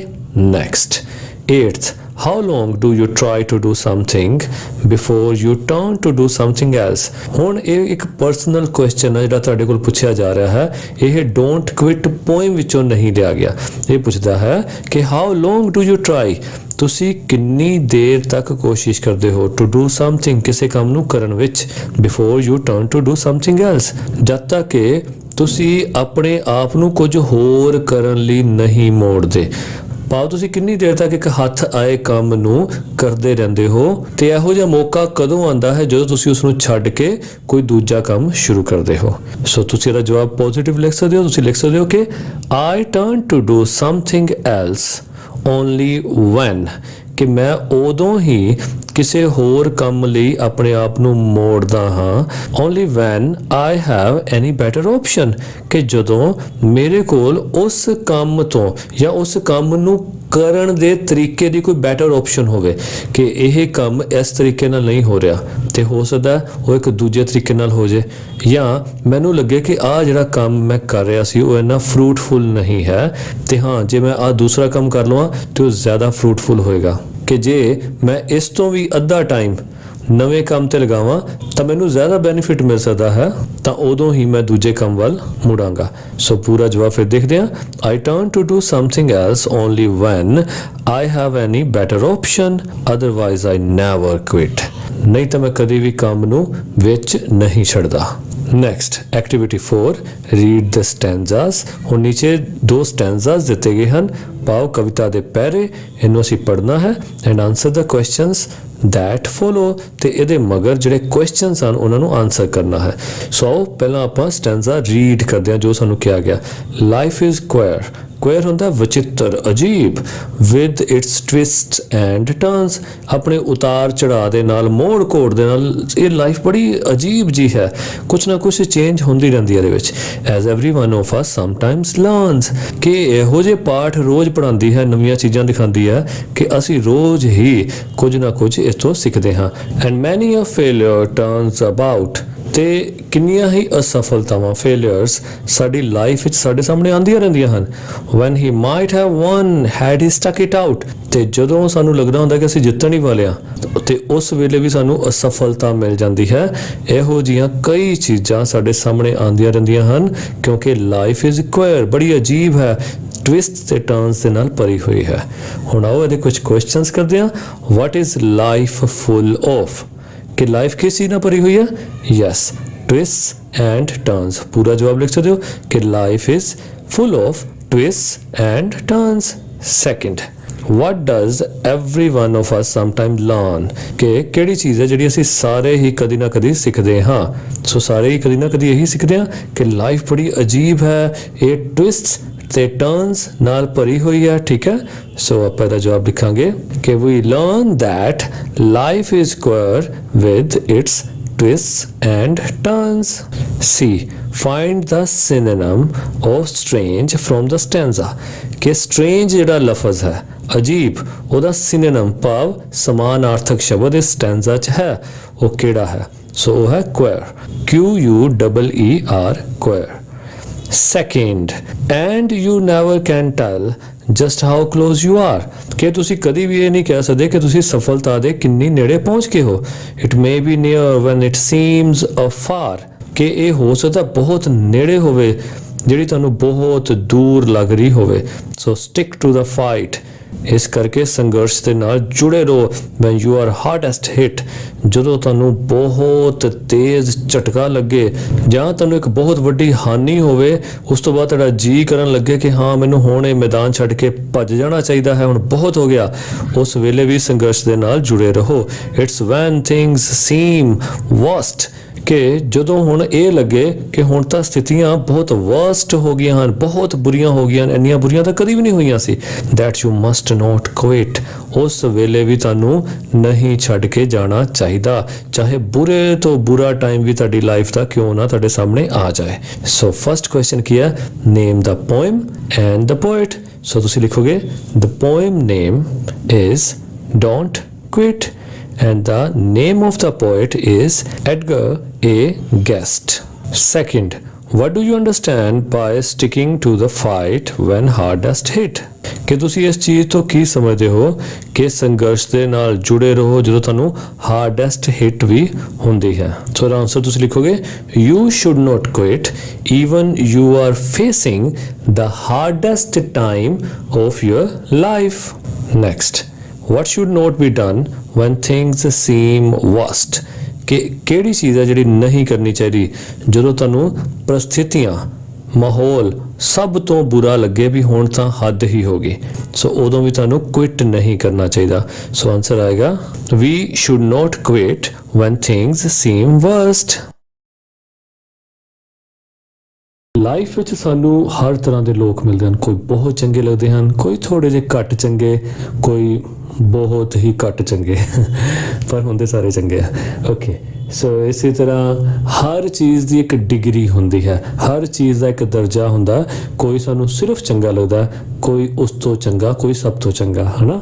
ਇਸੇ ਤਰ੍ਹਾਂ ਹੀ ਕਲਰਸ ਹੁੰਦੇ ਹਨ, ਕੋਈ ਗੂੜਾ, ਕੋਈ ਉਸ ਤੋਂ ਗੂੜਾ, ਕੋਈ ਸਭ ਤੋਂ ਗੂੜਾ, ਕੋਈ ਲੰਬਾ, ਕੋਈ ਉਸ ਤੋਂ ਲੰਬਾ, ਕੋਈ ਸਭ ਤੋਂ ਲੰਬਾ, ਕੋਈ ਛੋਟਾ, ਉਸ ਤੋਂ ਛੋਟਾ, ਸਭ ਤੋਂ ਛੋਟਾ. ਹੁਣ ਤੁਸੀਂ ਕਹੋਗੇ ਕਿ ਸਰ ਇੱਕਦਮ ਤੁਸੀਂ ਕਿਹੋ ਜਿਹੀਆਂ ਗੱਲਾਂ ਸ਼ੁਰੂ ਕਰਤੀਆਂ? ਸਾਡਾ ਅੱਜ ਦਾ ਟੌਪਿਕ ਹੀ ਇਹੀ ਹੈ ਕਿ ਇੰਗਲਿਸ਼ ਦੇ ਵਿੱਚ ਜਦੋਂ ਅਸੀਂ ਕਿਸੇ ਦੇ ਗੁਣਾਂ ਦੀ ਡਿਗਰੀ, ਗੁਣਾਂ ਦਾ ਦਰਜਾ ਨਿਰਧਾਰਿਤ ਕਰਨਾ ਹੈ ਤਾਂ ਕਿਹੜੇ ਸ਼ਬਦਾਂ ਨਾਲ ਕਰ ਸਕਦੇ ਹਾਂ ਤੇ ਕਿਵੇਂ ਕਰ ਸਕਦੇ ਹਾਂ, ਠੀਕ ਹੈ? ਸੋ ਇਹਨਾਂ ਗੁਣਾਂ ਦੇ ਦਰਜਿਆਂ ਨੂੰ ਆਪਾਂ ਕਹਿੰਦੇ ਹਾਂ ਡਿਗਰੀਜ਼ ਆਫ ਐਡਜੈਕਟਿਵ. ਸੋ ਜੋ ਤੁਹਾਡੇ 'ਚ ਐਡਜੈਕਟਿਵ ਹਨ, ਜੋ ਗੁਣ ਹਨ ਕਿਸੇ ਵੀ ਵਸਤੂ ਵਿੱਚ, ਕੋਈ ਛੋਟੀ ਹੈ, ਕੋਈ ਵੱਡੀ ਹੈ, ਕੋਈ ਚੰਗੀ ਹੈ, ਕੋਈ ਮਾੜੀ ਹੈ, ਕਿਸੇ ਤਰ੍ਹਾਂ ਦਾ ਵੀ ਕੋਈ ਗੁਣ ਔਗਣ ਹੈ, ਉਹਦੀ ਡਿਗਰੀ ਕੀ ਹੈ, ਕਿੰਨੀ ਕੁ ਚੰਗੀ ਹੈ, ਕਿੰਨੀ ਕੁ ਮਾੜੀ ਹੈ, ਠੀਕ ਹੈ? ਉਹਨੂੰ ਆਪਾਂ ਕਹਿੰਦੇ ਹਾਂ degree of adjective.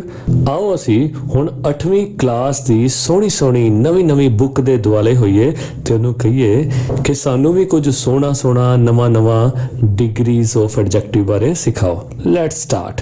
Formation of comparative and superlative degrees. Comparative ਹੁੰਦਾ ਜਦੋਂ ਅਸੀਂ ਕਿਸੇ ਨਾਲ ਮਿਲਾਨ ਕਰਦੇ ਹਾਂ, ਤੁਲਨਾ ਕਰਦੇ ਹਾਂ ਕਿ ਇਹ ਚੰਗਾ ਪਰ ਨਹੀਂ ਇਹ ਉਸ ਤੋਂ ਚੰਗਾ. ਓਕੇ, ਇਹ ਚੀਜ਼ ਗੂੜੀ ਹੈ, ਨਹੀਂ ਇਹ ਉਸ ਤੋਂ ਗੂੜੀ ਹੈ, ਇਹ ਛੋਟੀ ਹੈ, ਇਹ ਉਸ ਤੋਂ ਛੋਟੀ ਹੈ, ਠੀਕ? ਜਦੋਂ ਅਸੀਂ ਤੁਲਨਾਤਮਕ ਅਧਿਐਨ ਕਰਦੇ ਹਾਂ ਉਹਨੂੰ ਕਹਿੰਦੇ ਕੰਪੈਰੇਟਿਵ ਡਿਗਰੀ. ਓਕੇ, ਸੁਪਰਲੇਟਿਵ, ਸੁਪਰ ਤੋਂ ਭਾਵ ਸਭ ਤੋਂ ਵੱਡਾ. ਜਦੋਂ ਅਸੀਂ ਕਿਸੇ ਦਾ ਗੁਣ ਸਭ ਤੋਂ ਵੱਡਾ ਦਿਖਾਉਣਾ ਹੋਵੇ ਉਹਨੂੰ ਆਪਾਂ ਕਹਿੰਦੇ ਹਾਂ ਸੁਪਰਲੇਟਿਵ ਡਿਗਰੀ, ਕਿ ਇਹ ਉੱਚਾ ਹੈ, ਇਹ ਸਭ ਤੋਂ ਉੱਚਾ, ਇਹ ਛੋਟਾ, ਇਹ ਸਭ ਤੋਂ ਛੋਟਾ, ਠੀਕ? ਸੋ ਸਭ ਤੋਂ ਉੱਚਾ, ਸਭ ਤੋਂ ਛੋਟਾ, ਇਹ ਕੀ ਹੋ ਗਿਆ? Superlative degrees. An adjective is a word which qualifies a noun or a ਪ੍ਰੋਨਾਊਨ.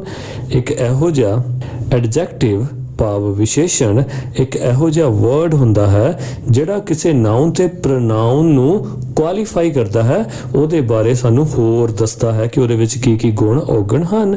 In other words, ਦੂਜੇ ਸ਼ਬਦਾਂ ਵਿੱਚ adds something to the meaning of a noun or pronoun, ਕਿ ਐਡਜੈਕਟਿਵ ਇੱਕ ਨਾਉਨ ਜਾਂ ਪ੍ਰੋਨਾਉਨ ਦੀ ਮੀਨਿੰਗ ਦੇ ਵਿੱਚ ਐਡ ਕਰਦਾ ਹੈ। ਠੀਕ ਹੈ, ਕਿ ਹਾਂ ਇਹ ਪਾਣੀ ਹੀ ਨਹੀਂ ਹੈ, ਇਹ ਠੰਡਾ ਪਾਣੀ ਹੈ, ਇਹ ਪਾਣੀ ਹੀ ਨਹੀਂ ਹੈ, ਇਹ ਗਰਮ ਪਾਣੀ ਹੈ। ਠੀਕ ਹੈ, ਸੋ ਪਾਣੀ ਬਾਰੇ ਸਾਡੀ ਨੌਲੇਜ ਹੋਰ ਐਡ ਕਰਤੀ, ਕਿਹੜੇ ਸ਼ਬਦ ਨੇ ਕੀਤੀ?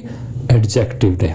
ਸੋ ਇਸੇ ਤਰ੍ਹਾਂ ਦੀ ਨੀਚੇ ਐਗਜ਼ਾਮਪਲਸ ਦਿੱਤੀਆਂ। ਅ ਬਲੈਕ ਹਾਰਸ, ਹੁਣ ਹਾਰਸ ਨਾਉਨ ਹੋ ਗਿਆ ਹੈ ਨਾ। ਹੁਣ ਹਾਰਸ ਬਾਰੇ ਜਾਣਕਾਰੀ ਹੋਰ ਕੀ ਮਿਲ ਗਈ? ਐਡਜੈਕਟਿਵ ਦੇ ਥਰੂ, ਕਿ ਉਹ ਬਲੈਕ ਹੈ, ਬਲੈਕ ਉਹਦਾ ਐਡਜੈਕਟਿਵ ਹੋ ਗਿਆ। ਸਮ ਮਨੀ, ਕੁਝ ਪੈਸਾ। ਸੋ ਜੋ ਬੋਲਡ ਲੈਟਰਸ ਹਨ, ਮੋਟੇ ਸ਼ਬਦ ਹਨ, ਉਹ ਸਾਰੇ ਕੀ ਨੇ? ਐਡਜੈਕਟਿਵ, ਉਹਨਾਂ ਦੇ ਗੁਣ ਔਗਣ। 30 ਬੁੱਕਸ, ਦਿਸ ਨੋਬਲ ਮੈਨ, ਇਹ ਨੇਕ ਆਦਮੀ। ਅ ਕਲੈਵਰ ਬॉय, ਇੱਕ ਚਲਾਕ ਲੜਕਾ। ਟਾਈਪਸ ਆਫ ਐਡਜੈਕਟਿਵਸ, ਹੁਣ ਆਓ ਅਸੀਂ ਦੇਖਦੇ ਹਾਂ ਕਿ ਇਸ ਐਡਜੈਕਟਿਵਸ ਦੀਆਂ ਕਿਸਮਾਂ ਕਿਹੜੀਆਂ-ਕਿਹੜੀਆਂ ਹੁੰਦੀਆਂ ਹਨ। Type 1, most adjectives generally form the comparative degree by suffixing er, ਕਿ ਜ਼ਿਆਦਾਤਰ ਐਡਜੈਕਟਿਵ ਜਦੋਂ ਕੰਪੈਰੀਟਿਵ ਡਿਗਰੀ ਬਣਾਉਂਦੇ ਹਨ, ਉਹ ਕਿੱਦਾਂ ਬਣਾਉਂਦੇ ਹਨ? ਜਦੋਂ ਉਹਨਾਂ ਦੇ ਮਗਰ er ਲੱਗ ਜਾਂਦਾ ਹੈ। and the superlative degree by adding the suffix est, so suffix ਤੋਂ ਭਾਵ ਹੈ ਪਿਛੇਤਰ। ਸੋ ਜ਼ਿਆਦਾਤਰ ਜਦੋਂ ਕਿਸੇ ਵੀ ਵਿਸ਼ੇਸ਼ਣ, ਕਿਸੇ ਵੀ ਐਡਜੈਕਟਿਵ ਦੇ ਮਗਰ est ਲੱਗ ਜਾਵੇ ਤੇ ਉਹ ਥਰਡ ਡਿਗਰੀ ਹੋ ਜਾਂਦੀ ਹੈ, ਭਾਵ ਸੁਪਰਲੇਟਿਵ ਡਿਗਰੀ।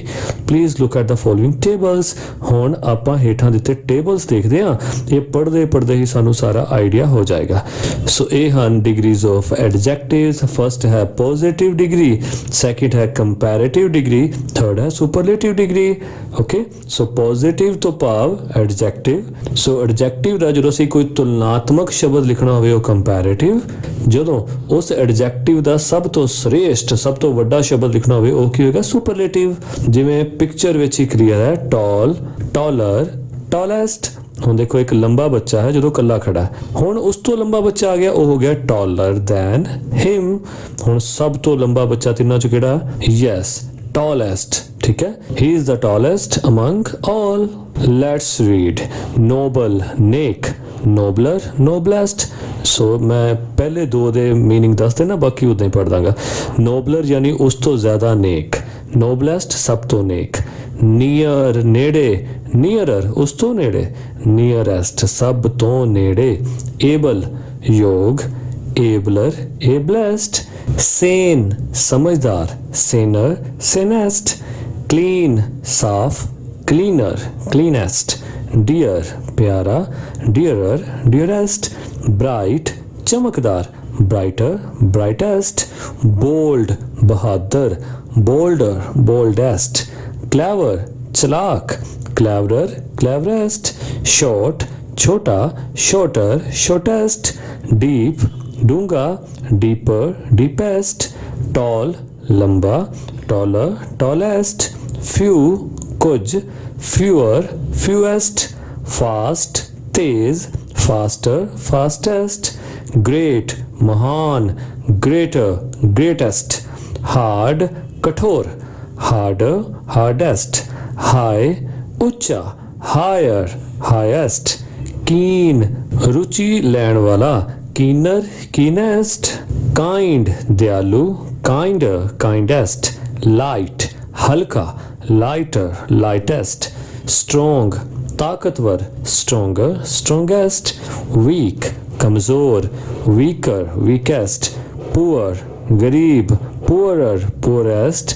रेयर, दुर्लभ, ਭਾਵ ਕੋਈ ਚੀਜ਼ ਜਦੋਂ ਆਪਾਂ ਨੂੰ ਘੱਟ ਮਿਲਦੀ ਹੋਵੇ ਉਹਨੂੰ ਕਹਿੰਦੇ ਆ ਦੁਰਲਭ, ਰੇਅਰ, ਰੇਅਰਰ, ਰੇਅਰੈਸਟ। ਪਿਓਰ, ਸ਼ੁੱਧ, ਪਿਓਰਰ, ਪਿਓਰੈਸਟ।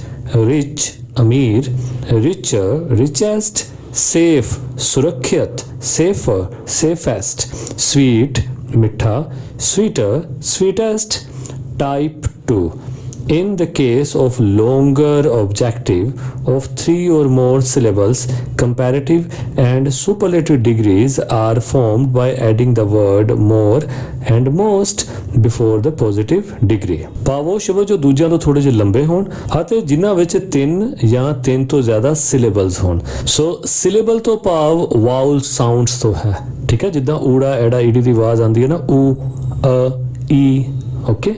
ਸੋ ਇਹ ਵਾਲੀਆਂ ਸਾਊਂਡਸ ਜਾਂ ਤਾਂ 3 ਵਾਰ ਆਉਂਦੀਆਂ ਹੋਣ ਜਾਂ ਇਸ ਤੋਂ ਜ਼ਿਆਦਾ ਵਾਰ ਕਿਸੇ ਸ਼ਬਦ ਵਿੱਚ ਆਉਂਦੀਆਂ ਹੋਣ ਤਾਂ ਉਸ ਸ਼ਬਦ ਦੇ ਨਾਲ ਮੋਰ ਲੱਗਦਾ ਹੈ ਤੇ ਮੋਸਟ ਲੱਗਦਾ ਹੈ ਕੰਪੈਰੀਟਿਵ ਡਿਗਰੀ ਬਣਾਉਣ ਤੇ ਸੁਪਰਲੇਟਿਵ ਡਿਗਰੀ ਬਣਾਉਣ ਲਈ। ਸੋ ਆਓ ਆਪਾਂ ਪਹਿਲੀ ਐਗਜ਼ਾਮਪਲ ਦੇਖਦੇ ਹਾਂ ਜਿੱਦਾਂ ਸਾਨੂੰ ਹੋਰ ਕਲੀਅਰ ਹੋਏਗਾ।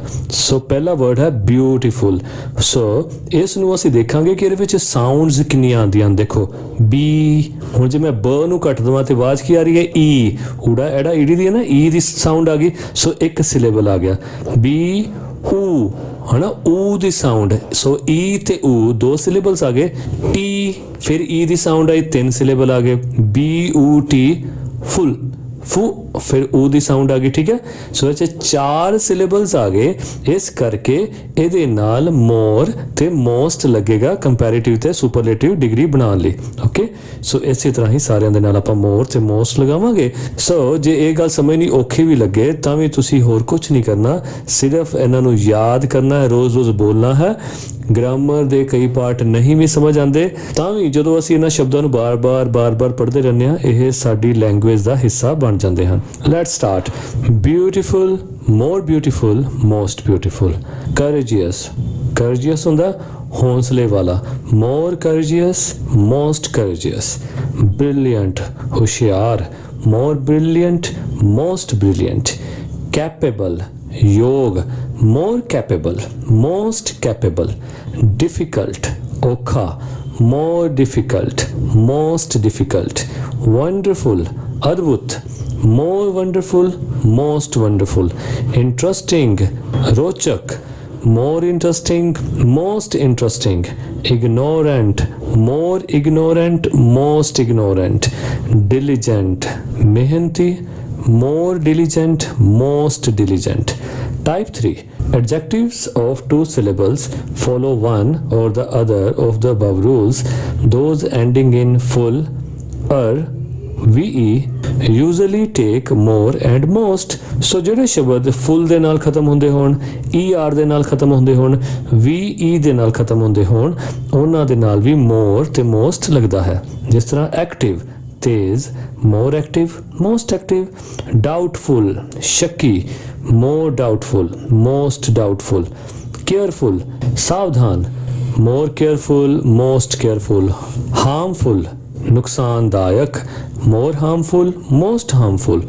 proper, ਖਾਸ। more proper, most proper. obscure, अस्पष्ट। more obscure, most obscure. secure, ਸੁਰੱਖਿਅਤ। more secure, most secure. Type 4. Those ending in y or ly, ਜਿਹੜੇ ਕਿ y ਜਾਂ ly ਨਾਲ ਖਤਮ ਹੁੰਦੇ ਹਨ। add ier and est after the removal of y. ਤਾਂ ਉਹਨਾਂ ਸ਼ਬਦਾਂ ਦੇ ਅਖੀਰ ਵਿੱਚ y ਨੂੰ ਰਿਮੂਵ ਕਰਕੇ ਕੰਪੈਰੀਟਿਵ ਡਿਗਰੀ ਦੇ ਨਾਲ ier ਲਗਾ ਦੇਣਾ ਤੇ ਸੁਪਰਲੇਟਿਵ ਡਿਗਰੀ ਦੇ ਨਾਲ est ਲਗਾ ਦੇਣਾ ਹੈ। ਜਿਸ ਤਰ੍ਹਾਂ pretty, prettier, prettiest. happy, happier, happiest. heavy, heavier, heaviest.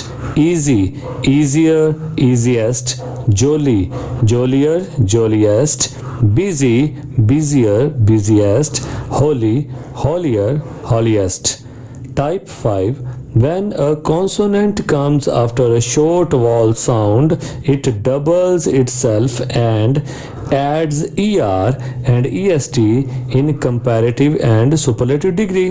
ਜਦੋਂ ਕਿਸੇ ਹਲਕੀ ਵਾਉਲ ਸਾਊਂਡਸ ਦੇ ਮਗਰ ਕੋਈ ਕੌਨਸੋਨੈਂਟ ਆਂਦਾ ਹੈ, ਭਾਵ AEIOU ਵਾਲੀ ਜੋ ਸਾਊਂਡ ਹੁੰਦੀ ਹੈ, ਉਸ ਸਾਊਂਡ ਤੋਂ ਬਾਅਦ ਕੋਈ ਹੋਰ ਵਿਅੰਜਨ ਆਂਦਾ ਹੈ, ਕੌਨਸੋਨੈਂਟ ਆਂਦਾ ਹੈ, ਤਾਂ ਅਜਿਹੇ ਸ਼ਬਦਾਂ ਦੇ ਮਗਰ ER ਤੇ EST ਕੰਪੈਰੀਟਿਵ ਤੇ ਸੁਪਰਲੇਟਿਵ ਡਿਗਰੀ ਨਾਲ ਲੱਗਦਾ ਹੈ। ਜਿਸ ਤਰ੍ਹਾਂ ਬਿਗ। ਸੋ ਇੱਥੇ ਹੁਣ ਹਲਕੀ ਜੀ ਵਾਉਲ ਸਾਊਂਡ ਦੇ ਮਗਰ ਇੱਕ ਕੌਨਸੋਨੈਂਟ ਹੈ, ਇਸ ਕਰਕੇ ਇਹਦੇ ਨਾਲ ਕੀ ਆਏਗਾ, ਬਿਗਰ, ਬਿਗੈਸਟ। ਹੌਟ, ਹੁਣ ਵਾਉਲ ਸਾਊਂਡ ਕੀ ਸੀ, O ਤੇ ਮਗਰ ਕੌਨਸੋਨੈਂਟ ਕਿਹੜਾ ਹੈ, T. Hot, hotter, hottest. Fat, fatter, fattest, sad, sadder, saddest, wet यानी गिल्ला, wetter, wettest, thin पतला, thinner, thinnest, red, redder, reddest, mad पागल, madder, maddest. Type 6 miscellaneous adjectives. Miscellaneous ਹੁੰਦਾ ਫੁਟਕਲ, ਭਾਵ ਜੋ ਬਚ ਗਏ, ਜੋ ਉੱਪਰਲੀਆਂ ਟਾਈਪਸ ਵਿੱਚ ਨਹੀਂ ਆਏ, ਅਲੱਗ-ਅਲੱਗ ਤਰ੍ਹਾਂ ਦੇ ਐਡਜੈਕਟਿਵਸ, ਜਿਸ ਤਰ੍ਹਾਂ ਬੈਡ, ਵਰਸ, ਵਰਸਟ। ਸੋ ਇਹ ਮਿਸਲੇਨੀਅਸ ਹਨ, ਇਹ ਕਿਸੇ ਵੀ ਰੂਲ ਐਂਡ ਰੈਗੂਲੇਸ਼ਨ 'ਚ ਨਹੀਂ ਆਉਂਦੇ, ਇਹਨਾਂ ਨੂੰ ਤੁਹਾਨੂੰ ਐਜ਼ ਇਟ ਇਜ਼ ਹੀ ਯਾਦ ਕਰਨਾ ਪੈਣਾ ਹੈ। ਬੈਡ ਬੁਰਾ, ਵਰਸ ਉਸ ਤੋਂ ਬੁਰਾ, ਵਰਸਟ ਸਭ ਤੋਂ ਬੁਰਾ, ਫਾਰ दूर, father, farthest, good ਚੰਗਾ, better, best, late, latter, last या ਹੁੰਦਾ late, later, latest, little, less, least, low, lower, lowest, much, more, most, old, older, oldest या old, elder, eldest, up, upper, uppermost या up, upper, upmost. Note: the comparative degree should be used only when there is some comparison. The book is better than the other. So comparative degree ਉਦੋਂ ਹੀ ਵਰਤੀ ਜਾਂਦੀ ਹੈ, ਉਦੋਂ ਹੀ ਇਹਦਾ ਪ੍ਰਯੋਗ ਹੁੰਦਾ ਹੈ ਜਦੋਂ ਅਸੀਂ ਕੋਈ ਕੰਪੈਰੀਜ਼ਨ ਕਰਨਾ ਹੋਵੇ, ਕੋਈ ਮਿਲਾਨ, ਕੋਈ ਤੁਲਨਾ ਕਰਨੀ ਹੋਵੇ, ਜਿਸ ਤਰ੍ਹਾਂ ਕਿ ਇਹ ਬੁੱਕ ਦੂਜੀ ਬੁੱਕ ਤੋਂ ਬੈਟਰ ਹੈ, ਵਧੀਆ ਹੈ। B comparative ending in or er are followed by to. so ਜਿਹੜੀ ਕੰਪੈਰੀਟਿਵ ਡਿਗਰੀ ਵਾਲੇ ਸ਼ਬਦ ਦੀ ਐਂਡਿੰਗ or ਨਾਲ ਜਾਂ er ਨਾਲ ਹੁੰਦੀ ਹੈ, ਉਹਦੇ ਨਾਲ to ਲੱਗਦਾ ਹੈ, ਨਾ ਕਿ than.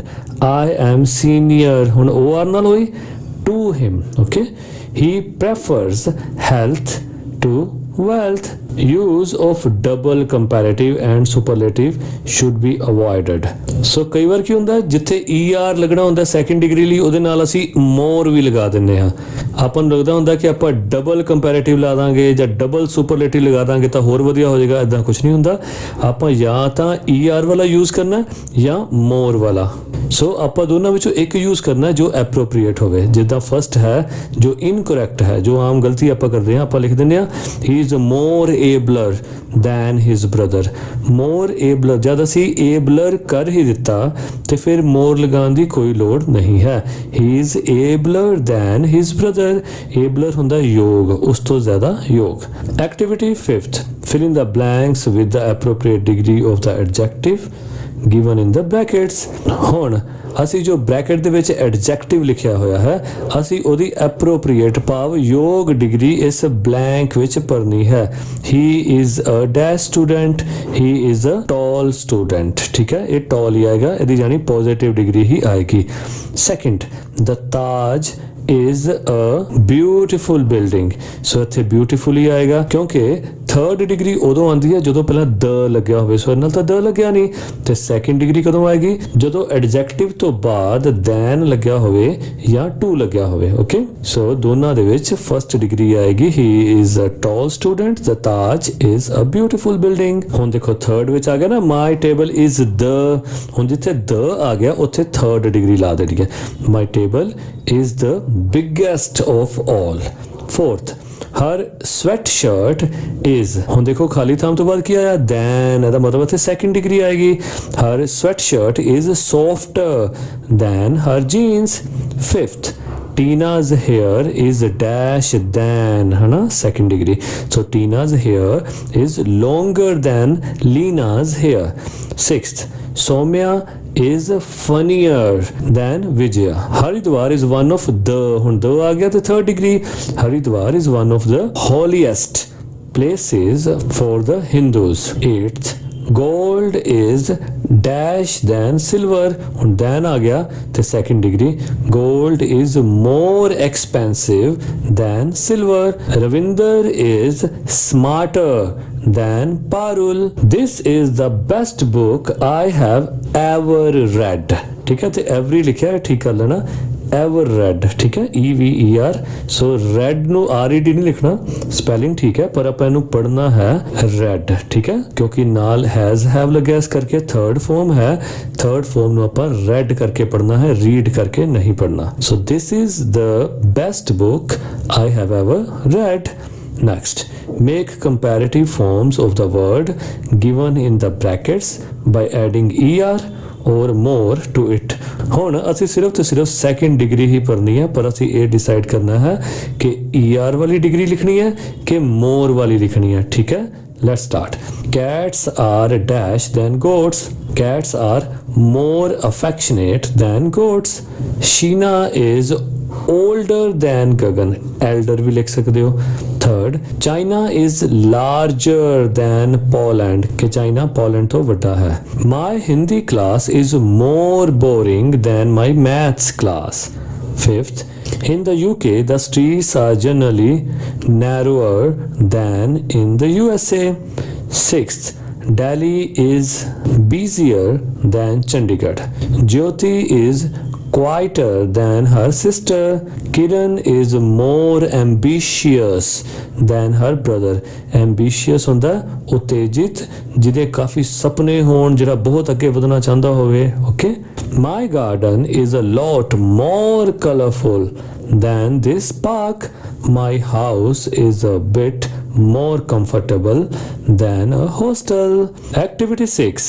Listen carefully to your teacher telling you about an unsinkable ship and fill in the gaps provided।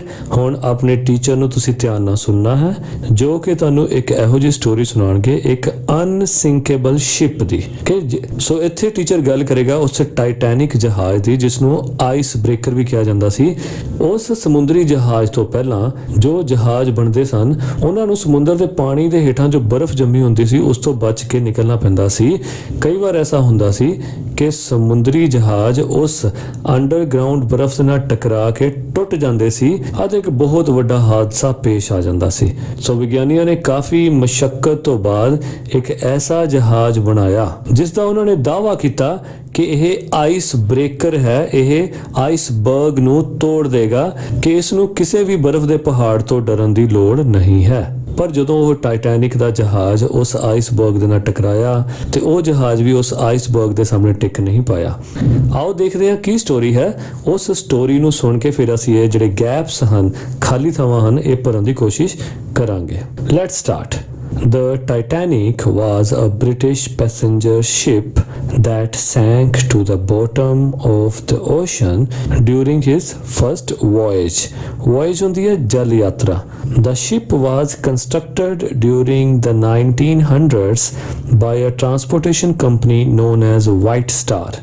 With this, they wanted to introduce a new set of luxury passenger ships that would transport wealthy people across the Atlantic Ocean. White Star finished building the Titanic in 1911. At that time, it was the biggest ship that had ever been built. The Titanic was designed with safety compartments that could fill up with water if any issues occurred. For this reason, many people believed that Titanic was unsinkable. In April 1912, the Titanic began its trip from England to the United States, carrying over 2,000 passengers. While at sea, the ship collided with an iceberg and began to overflow. The passengers and the crew evacuated the ship, but there were not enough boats to save everyone. Out of 2,000 passengers, only 705 survived. The sinking of the Titanic is one of the greatest tragedies of the 20th century. Activity 7, learning to speak. एक group work है। इस activity ਨੂੰ ਅਸੀਂ group ਵਿੱਚ ਕਰਨਾ। ਭਾਵ ਤੁਸੀਂ ਆਪਣੇ ਫਰੈਂਡਸ ਦੀ ਮਦਦ ਨਾਲ ਇਹ ਐਕਟੀਵਿਟੀ ਕਰ ਸਕਦੇ ਹੋ। One student from each group will be given a picture. ਇਹਦੇ ਵਿੱਚ ਤੁਸੀਂ ਕੁਝ ਗਰੁੱਪਸ ਬਣਾਉਣੇ ਹਨ ਤੇ ਹਰ ਗਰੁੱਪ ਵਿੱਚ ਇੱਕ ਸਟੂਡੈਂਟ ਨੂੰ ਇੱਕ ਪਿਕਚਰ ਦਿੱਤੀ ਜਾਏਗੀ। The student will see it carefully, ਵਿਦਿਆਰਥੀ ਇਸ ਨੂੰ ਧਿਆਨ ਨਾਲ ਦੇਖੇਗਾ ਐਂਡ ਪਲੇਸ ਇਟ, ਅਤੇ ਇਸ ਨੂੰ ਰੱਖ ਦੇਗਾ ਫੇਸ ਡਾਊਨ, ਮੁੱਦੇ ਮੂੰਹ ਯਾਨੀ ਉਲਟਾ ਕਰਕੇ ਰੱਖ ਦੇਗਾ, so that the rest of the students can note C the picture card, ਤਾਂ ਕਿ ਬਾਕੀ ਦੇ ਸਟੂਡੈਂਟਸ ਇਸ ਪਿਕਚਰ ਕਾਰਡ ਨੂੰ ਨਾ ਦੇਖ ਸਕਣ। Describe the picture for other students to draw, ਹੁਣ ਦੂਜੇ ਸਟੂਡੈਂਟਸ ਨੂੰ ਇਹ ਪਿਕਚਰ ਡਿਸਕ੍ਰਾਈਬ ਕਰਨੀ ਹੈ, ਤੁਸੀਂ ਵਰਣਨ ਕਰਨਾ ਹੈ ਤਾਂ ਕਿ ਉਹ ਤੁਹਾਡੇ ਵਰਣਨ ਨੂੰ ਸੁਣ ਕੇ ਇਸ ਨੂੰ ਡਰਾ ਕਰ ਸਕਣ। The student will speak for 2 minutes using adjectives, ਜਿਹੜਾ ਸਟੂਡੈਂਟ ਹੋਏਗਾ ਇਸ ਪਿਕਚਰ ਬਾਰੇ 2 ਮਿੰਟ ਲਈ ਬੋਲੇਗਾ ਤੇ ਅਲੱਗ-ਅਲੱਗ ਐਡਜੈਕਟਿਵਸ ਯੂਜ਼ ਕਰੇਗਾ, ਸੋਹਣੀ ਹੈ, ਲੰਬੀ ਹੈ, ਛੋਟੀ ਹੈ, ਮੋਟੀ ਹੈ, ਪਤਲੀ ਹੈ, ਓਕੇ। ਸੋ ਇਹੋ ਜਿਹੇ ਐਡਜੈਕਟਿਵਸ ਉਹ ਯੂਜ਼ ਕਰੇਗਾ।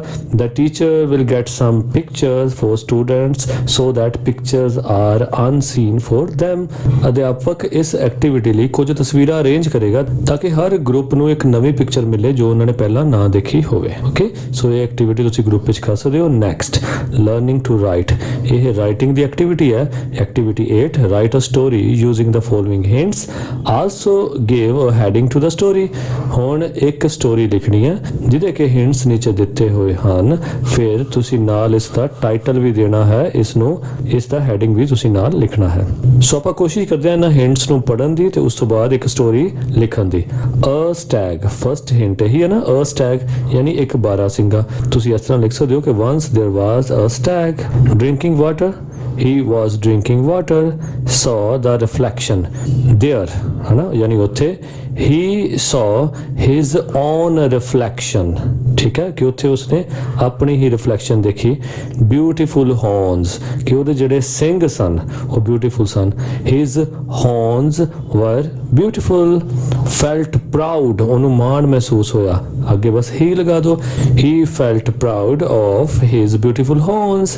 next hint ਕੀ ਹੈ, saw reflection of his legs, ਕਿ ਉਸਨੇ ਆਪਣੇ legs ਦੀ ਵੀ ਰਿਫਲੈਕਸ਼ਨ ਦੇਖੀ, ਪ੍ਰਤੀਬਿੰਬ ਦੇਖਿਆ, ਸ਼ਕਲ ਦੇਖੀ ਪਾਣੀ ਦੇ ਵਿੱਚ, ਠੀਕ ਹੈ। he saw reflection of his legs in the water।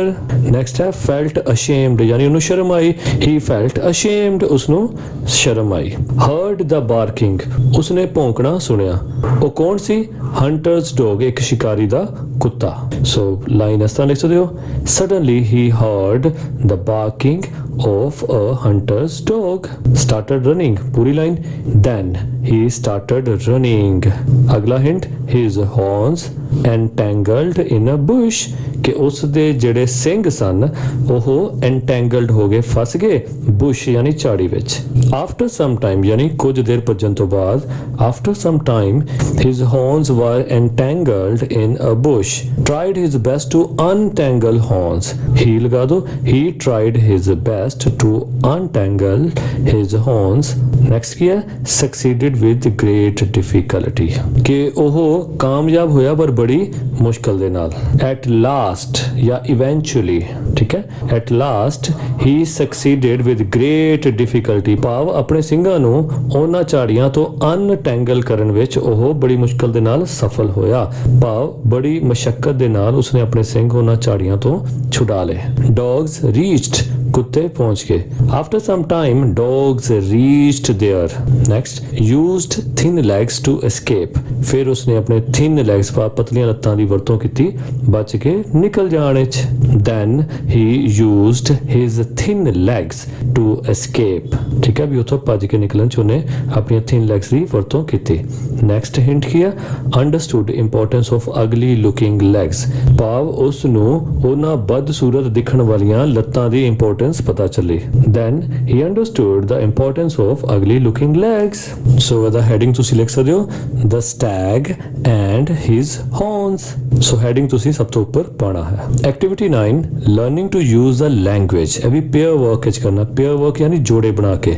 So 9th activity ਇਸ ਕਰਕੇ ਹੈ ਤਾਂ ਕਿ ਤੁਸੀਂ ਲੈਂਗੁਏਜ ਨੂੰ ਯੂਜ਼ ਕਰਨੀ ਸਿੱਖ ਸਕੋ। Write short notes on your positive self talking information from the picture given below. So ਨੀਚੇ ਇੱਕ ਪਿਕਚਰ ਦਿੱਤੀ ਹੋਈ ਹੈ, ਤੁਸੀਂ ਆਪਣੇ ਆਪ ਲਈ ਪੋਜ਼ਿਟਿਵ ਬੋਲਣਾ ਹੈ, ਆਪਣੇ ਆਪ ਲਈ ਪੋਜ਼ਿਟਿਵ ਗੱਲਾਂ ਕਰਨੀਆਂ। ਮੈਂ ਇਹ ਵੀ ਕਰ ਸਕਦਾ ਹਾਂ, ਮੈਂ ਉਹ ਵੀ ਕਰ ਸਕਦਾ ਹਾਂ। ਠੀਕ, ਪੋਜ਼ਿਟਿਵ ਗੱਲਾਂ ਆਪਣੇ ਵਾਸਤੇ ਬੋਲਣੀਆਂ ਹਨ। After you have made your notes, ਜਦੋਂ ਤੁਸੀਂ ਆਪਣੇ ਲਈ ਨੋਟਸ ਬਣਾ ਲਏ ਉਸ ਤੋਂ ਬਾਅਦ ਟਾਕ ਟੂ ਯੂਰ ਪਾਰਟਨਰ, ਆਪਣੇ ਪਾਰਟਨਰ ਨਾਲ ਗੱਲ ਕਰੋ। ਕਿੰਨੀ ਦੇਰ ਲਈ? 1 ਮਿੰਟ, ਅਬਾਊਟ ਯੂਰਸੈਲਫ, ਆਪਣੇ ਆਪ ਬਾਰੇ। ਓਕੇ ਜੀ, ਇਹ ਹੈ ਸਾਡੀ ਪਿਕਚਰ। ਆਪਾਂ ਨੂੰ ਇੱਕ ਵਾਰ ਪੜ੍ਹ ਲੈਂਦੇ ਹਾਂ। ਆਈ ਐਮ ਇਨਫ, ਕਿ ਮੈਂ ਹੀ ਕਾਫੀ ਹਾਂ। ਠੀਕ ਹੈ, ਹਰ ਕੰਮ ਕਰਨ ਲਈ। ਆਈ ਬਿਲੀਵ ਇਨ ਮਾਈ ਸੈਲਫ, ਮੈਂ ਆਪਣੇ ਆਪ ਵਿੱਚ ਵਿਸ਼ਵਾਸ ਰੱਖਦਾ ਹਾਂ। ਐਂਡ ਮਾਈ ਅਬਿਲਿਟੀਜ਼, ਅਤੇ ਆਪਣੀਆਂ ਯੋਗਤਾਵਾਂ ਵਿੱਚ। I can control my own happiness, ਮੈਂ ਆਪਣੀ ਹੈਪੀਨੈਸ ਨੂੰ ਖੁਦ ਕੰਟਰੋਲ ਕਰ ਸਕਦਾ ਹਾਂ। ਭਾਵ ਕਿਸੇ ਦੇ ਹੱਥ ਵਿੱਚ ਚਾਬੀ ਨਹੀਂ ਹੈ ਜਿਹੜਾ ਮੈਨੂੰ ਦੁਖੀ ਕਰ ਸਕੇ। ਮੇਰੀ ਖੁਸ਼ੀ ਦੀ ਚਾਬੀ ਮੇਰੇ ਕੋਲ ਹੀ ਹੈ, ਮੈਂ ਹੀ ਇਸ ਦਾ ਮਾਲਕ ਹਾਂ, ਮੈਂ ਹੀ ਇਸ ਨੂੰ ਕੰਟਰੋਲ ਕਰਦਾ ਹਾਂ। Today I am a leader, ਅੱਜ ਮੈਂ ਹੀ ਹਾਂ ਇੱਕ ਲੀਡਰ।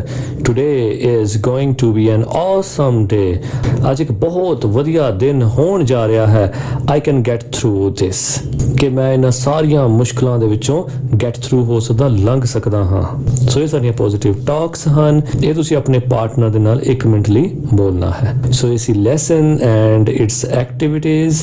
ਉਮੀਦ ਹੈ ਤੁਹਾਨੂੰ ਕਾਫੀ ਕੁਝ ਸਮਝ ਆਇਆ ਹੋਵੇਗਾ। ਜੇ ਹੁਣ ਤੱਕ ਚੈਨਲ ਨੂੰ ਸਬਸਕ੍ਰਾਈਬ ਨਹੀਂ ਕੀਤਾ ਤਾਂ ਜ਼ਰੂਰ ਕਰੋ, ਲਾਈਕ ਕਰੋ, ਸ਼ੇਅਰ ਕਰੋ ਤੇ ਖੂਬ ਪੜੋ। Thank you so much. Thank you very much for watching this video. ਇਹ 2 ਵੀਡੀਓਜ਼ ਮੈਂ ਤੁਹਾਡੇ ਲਈ ਹੋਰ ਸਿਲੈਕਟ ਕੀਤੀਆਂ। ਉਮੀਦ ਹੈ ਤੁਹਾਨੂੰ ਇਹ ਵੀ ਪਸੰਦ ਆਣਗੀਆਂ। ਨਾਲ ਹੀ ਤੁਹਾਡੇ ਨਾਲ ਸੰਬੰਧਿਤ ਹੈ ਪਲੇਲਿਸਟ ਵੀ ਮੈਂ ਅਟੈਚ ਕਰ ਦਿੱਤੀ ਹੈ। ਉਮੀਦ ਹੈ ਤੁਹਾਨੂੰ ਮੇਰੇ ਵੱਲੋਂ ਕੀਤੀਆਂ ਜਾਣ ਵਾਲੀਆਂ ਐਫਰਟਸ ਜ਼ਰੂਰ ਪਸੰਦ ਆ ਰਹੀਆਂ ਹੋਣਗੀਆਂ। ਚੈਨਲ ਨੂੰ ਸਬਸਕ੍ਰਾਈਬ ਜ਼ਰੂਰ ਕਰੋਗੇ। Thank you very much. ਮਿਲਦੇ ਹਾਂ ਅਗਲੀ ਵੀਡੀਓ ਵਿੱਚ।